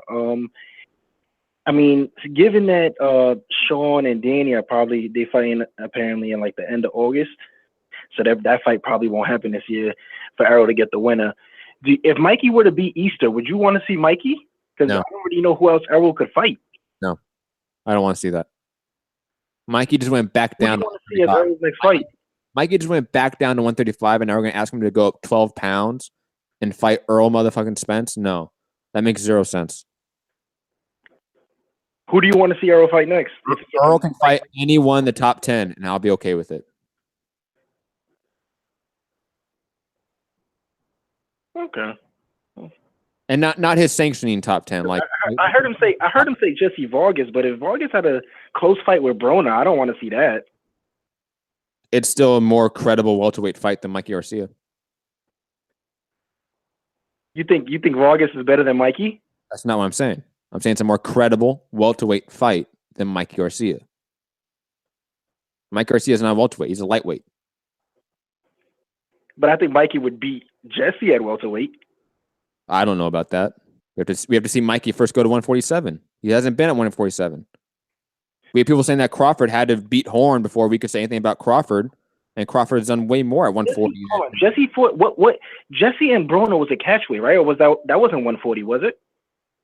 That wasn't 140. I know it wasn't 144. I think 143 or something like that. I think it was 144. All right, all right. But Jesse also fought Manny Pacquiao welterweight. Timothy Bradley at welterweight. Going out to the UK, Alexander Bully. First, shout out to Kaz with the super chat. Love you, the man. Thank you. Happy Father's Day. And we're going out to Alexander Bully in the UK. Talk to me. Yo, what's going on, man? First off, shout outs to my man Spence. Man down, you know how it go. That's what it's supposed to do. And yeah, I'd like to touch on what they said about Spence being a bigger star, about, you know, attaching onto the football team. One guy him or his team really need to study is Josh Warrington. I'm sure my man Rob know that Josh Warrington is like the head of the Leeds Football Club, the president or whatever for the fan club. And he's usually at all the games, and he fought Lee Selby and Ellen Road, the stadium, and like all the Leeds fans were just there, and it was a mad atmosphere. And building Spence as a star is really the priority, because for me, I've always wondered what it's like when someone has like a black American fighter who isn't as obnoxious, like a Charlo or a Broner or even a Mayweather, the more quiet, more tranquilo ones like Andre Ward, and that, how they can, if they can cross over and become a big star, because it always seems like black American fighters, for you to become the crossover big star, you got to have that mouthpiece. And Spence doesn't have that. And I was wondering what other people think about that, because AJ is like quite quiet and blah, blah, blah, or well media trained, and he's loved because he's over here. But it seems the black American fighters can't be a superstar unless you're willing to do a bit of, let's just be honest, like some buffooning and stuff, like a Broner or a Devonta Davis or a Charlo. What do you guys think about that? The only one that comes to mind that's been a superstar in the U.S. that wasn't that is Sugar Ray Leonard. And obviously he was anointed because of the gold medal Olympic run he had, etc. So it's really hard to compare it. Andre Ward became a regional star. He became a star in the Bay Area. That helped him. He couldn't break out. He couldn't. Terrence Crawford, I know. Just let me finish. Terrence Crawford became a regional star in Omaha. Errol Spence is trying to be a regional star in Texas. Before you can be a transcendental superstar, you first have to be a regional star. You first have to get your hometown in order. So I don't know if it's even possible that Spence or Crawford or anyone that we talk about like that can be a Mayweather, can be a Mike Tyson. I don't know. I think it's highly unlikely, even in today's age, for anyone of any color to be a superstar without talking shit. It's hard. It's very hard. I don't see it. I don't see any of them actually being it. So I think it's one of those where even if Spence, like you said, does the Josh Warrington route of always being with the Dallas Cowboys, does it translate to pay-per-view buys? It's one to think about, but I'll definitely say like there's a glass ceiling if he does become, because he has everything in his arsenal to be that star, other than the fact that he doesn't really talk that shit, and like I don't think he will for anyone, which is a good thing. But whether it'll be as big as Andre, because Andre Ward I feel like he hit a ceiling and he couldn't go any further. Whereas I feel like someone like Jamel Charlo, if he keeps winning, becomes a like champion, unifies, blah blah blah, he can cross over. May not be as big as the generations Mayweather or Tyson, but he can cross over where a casual will know him. That's my call, man. I'm out. Good call today, Alexander. I actually like that logic. I could see if Charlo, I could see what he's saying. He does have that mouthpiece. They dress flashy enough, these guys are wearing Balenciagas and shit. They're staying. They're like Lil Mayweathers in training. You know what I'm saying? I hope they don't take that the wrong way, right? Lil Mayweathers and shit. They might. There's every chance. Yeah, come on. It's more than Duck me, son. You better not duck me, son. Yeah. Long Beach in the house. Yeah. JP, what up? JP in LA. Hey, so like, I like what the last caller had to say based on like, it is refreshing that Errol seems like he could be that guy without having to be, portray some characterization, you know what I mean? And it's a testament, I think, to style. If you now you had a guy like Marvin Hagler who had all that style, but never quite was able to like overtake Sugar Ray Leonard in that same time as far as stardom. But it's definitely a testament, and it's refreshing to like Errol having a pleasing style, which can make him a pay-per-view star. So it's not always a racial issue. But happy Father's Day to y'all, man, who are fathers out there. Special happy Father's Day to Matt for going raw and letting one loose at a very early age. Matt's only like 23, and his kid.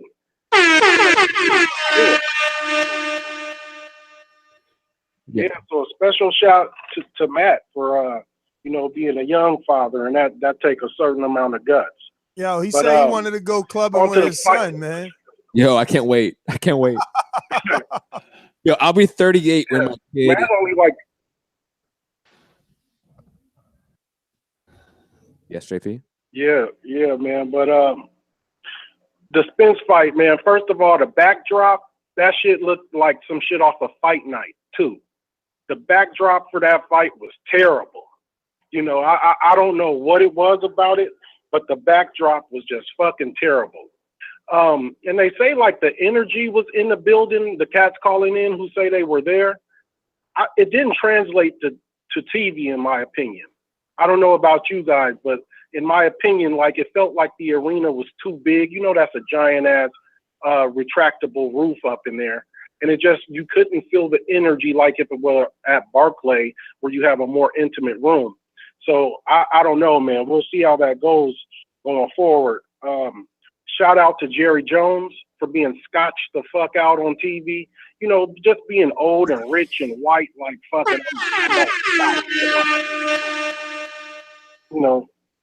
Scotched the fuck up. So, man, in boxing, I'm realizing that we got to embrace just being prisoners of the moment, man. I know as hardcores, we be wanting to fight against it. Like, wait a minute, guys, he was this, he was that. Look, just embrace it. You know, Terrence Crawford has came up to 147 pounds with one fight, has become the fucking man. I know it doesn't make sense, right? Doesn't make no sense. But just embrace that shit. Now, one nuance we had in this fight with Ocampo and Errol Spence is that Ocampo was still riding off the steam of mystery that Jaime Munguia came out and did to Saddam Ali. It was this Mexican fighter that none of us heard about, and he riding off that steam, and we thought maybe he's going to be like Jaime Munguia. But no, he was not, or maybe he was, and Errol's just that good. We'll never know. But at the moment, man, Terrence Crawford's the motherfucking man at 147 pounds. Unfortunately, guys, I know it don't make sense. We hate it. Embrace that shit, though. That's my call. JP. Damn right, JP. Damn right. He lasted longer than Ocampo. He did. He had literally lasted more than 3 minutes. He did. He punched down like a motherfucker. Tanris? Hinaris? That's how I spelled it. I don't know what I was thinking. Must have been the weed. Dinosaurus? Yeah, that's fucked up. Don't 601-462. Yo, that's me. Did Matt spell your name right? Yo, Niz. I probably didn't. Niz, look, Niz, when you say my name, you say Tanaris, Niz. Oh, Tanaris. Tanaris. I got it. Yeah. Hey, Niz, you remember me, man? I was in Atlanta about 6 months ago, I called. But look, this is what I want to talk about. Ocampo did his thing last night. Look, I know the fight lasted only. Oh, man. Hey, who's laughing at me? All right, listen now. I know the fight only lasted 3 minutes. But while he was in there, the dude was throwing jabs. He was going to the body. If you would look outside the ring, the Charlo brothers, they were looking like your boy ain't here to fight. Look, we don't know Ocampo, but dude was only 22 years old. The dude was tall. Everybody want to talk about Ocampo. Wasn't nobody, but Buddy got in there and was fighting. Now look, we know where Spence is. We know who he is. We know he gonna fight and go to the body, and he need to leave that body snatcher thing alone. Let what's his name in the UK have that Dillian White. Errol Spence is the truth. We don't mess with no body snatcher, nothing. We don't mess with the UK. Okay, let me get to the Crawford dude. All right, they want to hype Crawford up. I'm so tired of y'all hyping Crawford up. Just like Ocampo, right? Let me tell you something. Who? I said just like Ocampo, right? Great energy. That's Matt. That's Matt, Hey, Tanaris. That's Matt trying to come for you. Get him. Get him. Come and look, let me tell you something about Matt. I'm tired of Matt too. Tanaris, you cannot hype up Ocampo and then shit on Crawford. Come on, man. Look, I'm not trying to overhype Ocampo. I'm just saying, give him his just dude. The dude got in there and fought better than everybody thought he would. And the thing about it is, he went down early, yeah, but he was in there with Earl. He was banging with Earl. He wasn't running from Earl. He was standing in the pocket. That boy was standing in the pocket. To do. 22 years old now. That's all he knows to do. If you listen to Thursday, I told you that all he does is go on the inside and throw like a Mexican. And that's what he did and got starched in 1 round. But you want to big that up and then shit on Crawford, 3-division champion. Look, if he would have lasted 5 more seconds, everybody would have been like, damn, he fighting his shit. Even the announcer was like, he giving a good showing. But he didn't. I guess y'all didn't hear that part. But he didn't. Everybody in there was like, damn, your boy throwing hands. Shit, he wasn't running. It ain't like he did Lamont Peterson. He ain't did Lamont Peterson. I tell you what, let him put Ocampo in there with Jeff Horn. I bet he gonna beat Jeff Horn ass. No, stop, fam. Stop. Come on, man. You are tripping. That's just loving this. Let him. Hey, who the dude is that beat? Who did Ocampo beat? Name one guy. Name one guy. Fucking Ocampo beat. I am waiting. I will wait here all day till you fucking name one guy Ocampo beat. You can't name a fucking soul. You can't name a soul, dog. You can't tell me to shut up, spit. You know why? Because I run this show. You don't run this show for shit, Tanaris, okay? You can't name me one motherfucker fucking this guy is beat. Name me one guy, Tanaris. Name me one guy on his fucking resume that's worth shit. I'm gonna sit here and wait. Name a fucking name, Tanaris. Name a name. Man, okay, you gonna let me talk, man? Name a name. Who did he beat? Man. Okay, man, don't none of us know who Ocampo we. Exactly. Randall Bailey. You've heard of him, haven't you? Jeff Horn beat him. Manny fucking Pacquiao. You've heard of him, huh? Ali Fonseca. You may have heard of him if you're fucking hardcore. Those are names. Those are at least fucking veterans that we've heard of that have been on TV. Ocampo's fought nobody. But you want to big him up and then shit on a 3-division champion? Really? Really? You want to be that sort of fanboy and flag waver? I'll let you back on. Finish your call. Nes. Man, I'm through with you. Nes. The energy left the building last night. Nes, the energy left the building last night. I was listening to the dude talk about wasn't no energy. The caller talking about wasn't no energy in the building. The energy left the building when Fortuna ass played like he was hurt and left out on the stretcher. Okay, that's when the energy left out the building because all them other fights started too fast. You feel me? Everybody wasn't even in the arena yet when Earl started fighting. See, let me tell you something. The Crawford fight, it's probably gonna happen in 2022 or something like that. Cause Bob Arum's scared. You feel me? The rest of them scared. They don't really want to fight that damn dude. What Earl Spence needs to do is he needs to go to 154 and lead them boys down there where they at. You feel what I'm saying? I'll step. Tanaris, kill a fucking call, man. I'm glad you could leave the division with Amir Khan, Danny Garcia, and Keith Thurman and go to the division where his training partner and best friend is reigning like a champ. Yep, that makes sense. Go to the division with less money and less options. It's totally a smart idea. Yo, Matt is so triggered. Tanaris, you killed them. Call back in, baby. You got him this. What do you mean? He didn't name a single fucking soul. He got you all tight right now. Yeah, I'm tight because that's some bullshit. That's the type of caller I hate. Really? Yeah, Tanaris, that calls in and hypes up Ocampo. And you can't name a soul he's beat. You can't name one guy on his resume. And I guarantee you've never watched a single fight.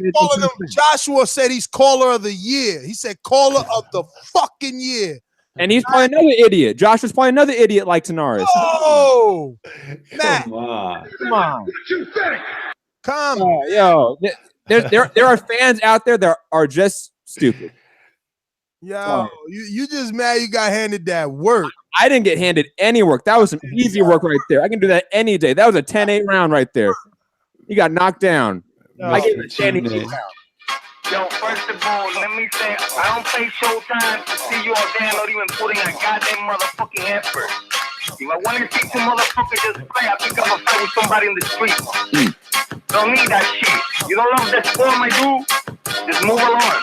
Gone. Fuck you. Next, what a great show. Thumbs up, donate. Let's go, Georgie. Let's go. High energy, Georgie. Let's go. No, Georgie ain't gonna do better than fucking Tanaris. No, he won't. Nah. Just don't shout. No! What's happening, people? Nigga, landlord is here. Pay that fucking rent. This is stupid.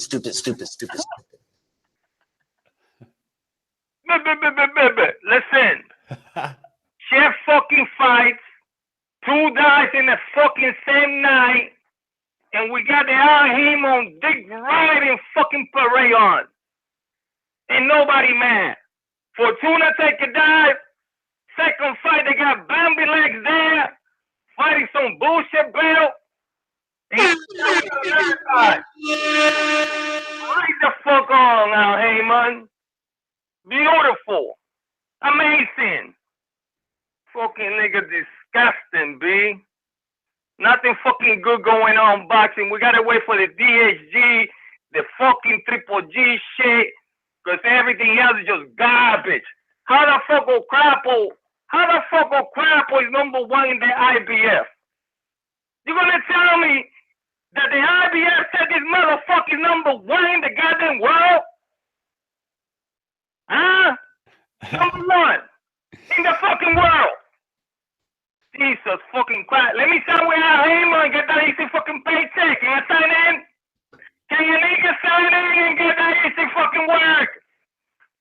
Get out of here with that shit. He don't sign Yo, ducks. that's my call. I'm out here. Everybody support, donate, and man, I'm making 140. Stop docking me, son. Contract. Send me the contract, fam. I'll be waiting. No, only way you making 140 if is just your Cut off a leg, man. You cut off a fucking leg or something. It's just his head they could fight.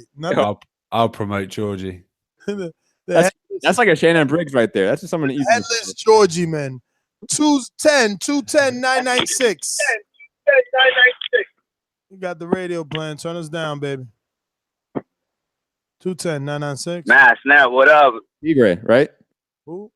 Young Tigre. So, No. get it? Yeah, it's Young Tigre from San Antonio. Yo, Ness, what's good with it? Chilling, man. My producer just, slacking and his macking, slipping and his pimping. Nah, my boy Matt, he always on point, you know what I'm saying? Thank you, Tigre. He can't be on point. He pronouncing your name all horrible. Tell him go get Ingles en Barrera. I'm sorry. Hey, boss, I was calling in, man. I know it's been a minute since I called in and shit, but I wanted to check in with y'all, man. You know what I'm saying? I'm still tuned in with y'all and everything, but shit, man, you know I'm biased as hell. You know I'm out here in Texas, man. My boy looks sharp. My boy looks clean. Not a scratch on him, man. Whoever's next, that's how we're gonna get down. Matt thinks he fought a bum. He did, but I mean, Tigre is right. He looked great. Not a scratch on him. On him and What was that, Tigre? Hello? You know what I mean? I think you're cutting out there. You know, another country. You're cutting out bad there, Tigre. So we will get with you on the next one. Because it's not sounding well. But we've come to the end of this Father's Day Sunday extravaganza. Hashtag flagship show. So what are you guys gonna do now? Matt, it's still mad early for you over there. Yeah, 6 p.m. I'm gonna go maybe eat some dinner. I haven't had dinner yet. Nobody took you out for dinner yet? We barbecued. We barbecued ribs and brisket. Damn. What about you, Rob? You was in the garden today? No, just chilling with the boy, playing computer and eating my beautiful full English breakfast. But I'm about to go to bed, get up in 4 hours. Really night for you, bro. You must be happy. Yeah, I'm gonna sit up in bed and not know. Wide awake. Normally there's another hour or two on this, but I'll be up for work. Hopefully your son comes in with the phone. He's like, look at me. I'm on the Boxing Voice. The Boxing Voice. Yeah, the Boxing Voice. Yeah. But I'm not even doing final thoughts. It was again Errol Spence with the bum. I know. Not even interested. But all of them. Josh Kelly, Joe Joyce. It was a tune-up weekend. Everyone got tune-ups. Yeah. So on that note, then everybody's social media. I'm NesGTO. Follow me on Instagram and Twitter at NesGTO. UK Rob TBV. Hit me up. IG and Twitter. At Matt Hunter TBV. Hit me up on all platforms. Mixed Combat Radio. All platforms. Peace. Any possible sponsorships or advertising opportunities? Contact Rob at Rob what? At UK Rob TBV. Any sponsors? Anything like that? There you go. Or any potential interns, whether it be for the podcast, producing, the website, social media. Hit us up on all platforms. We are available. We just hired a new intern. Shout out to Maya, who will be hitting up the IG. Shout out to Maya. So yes, it could be you there as well. So yes, if you want to be part of the TBV fam, hit us up on all platforms. Peace. Yes. All right. Bye.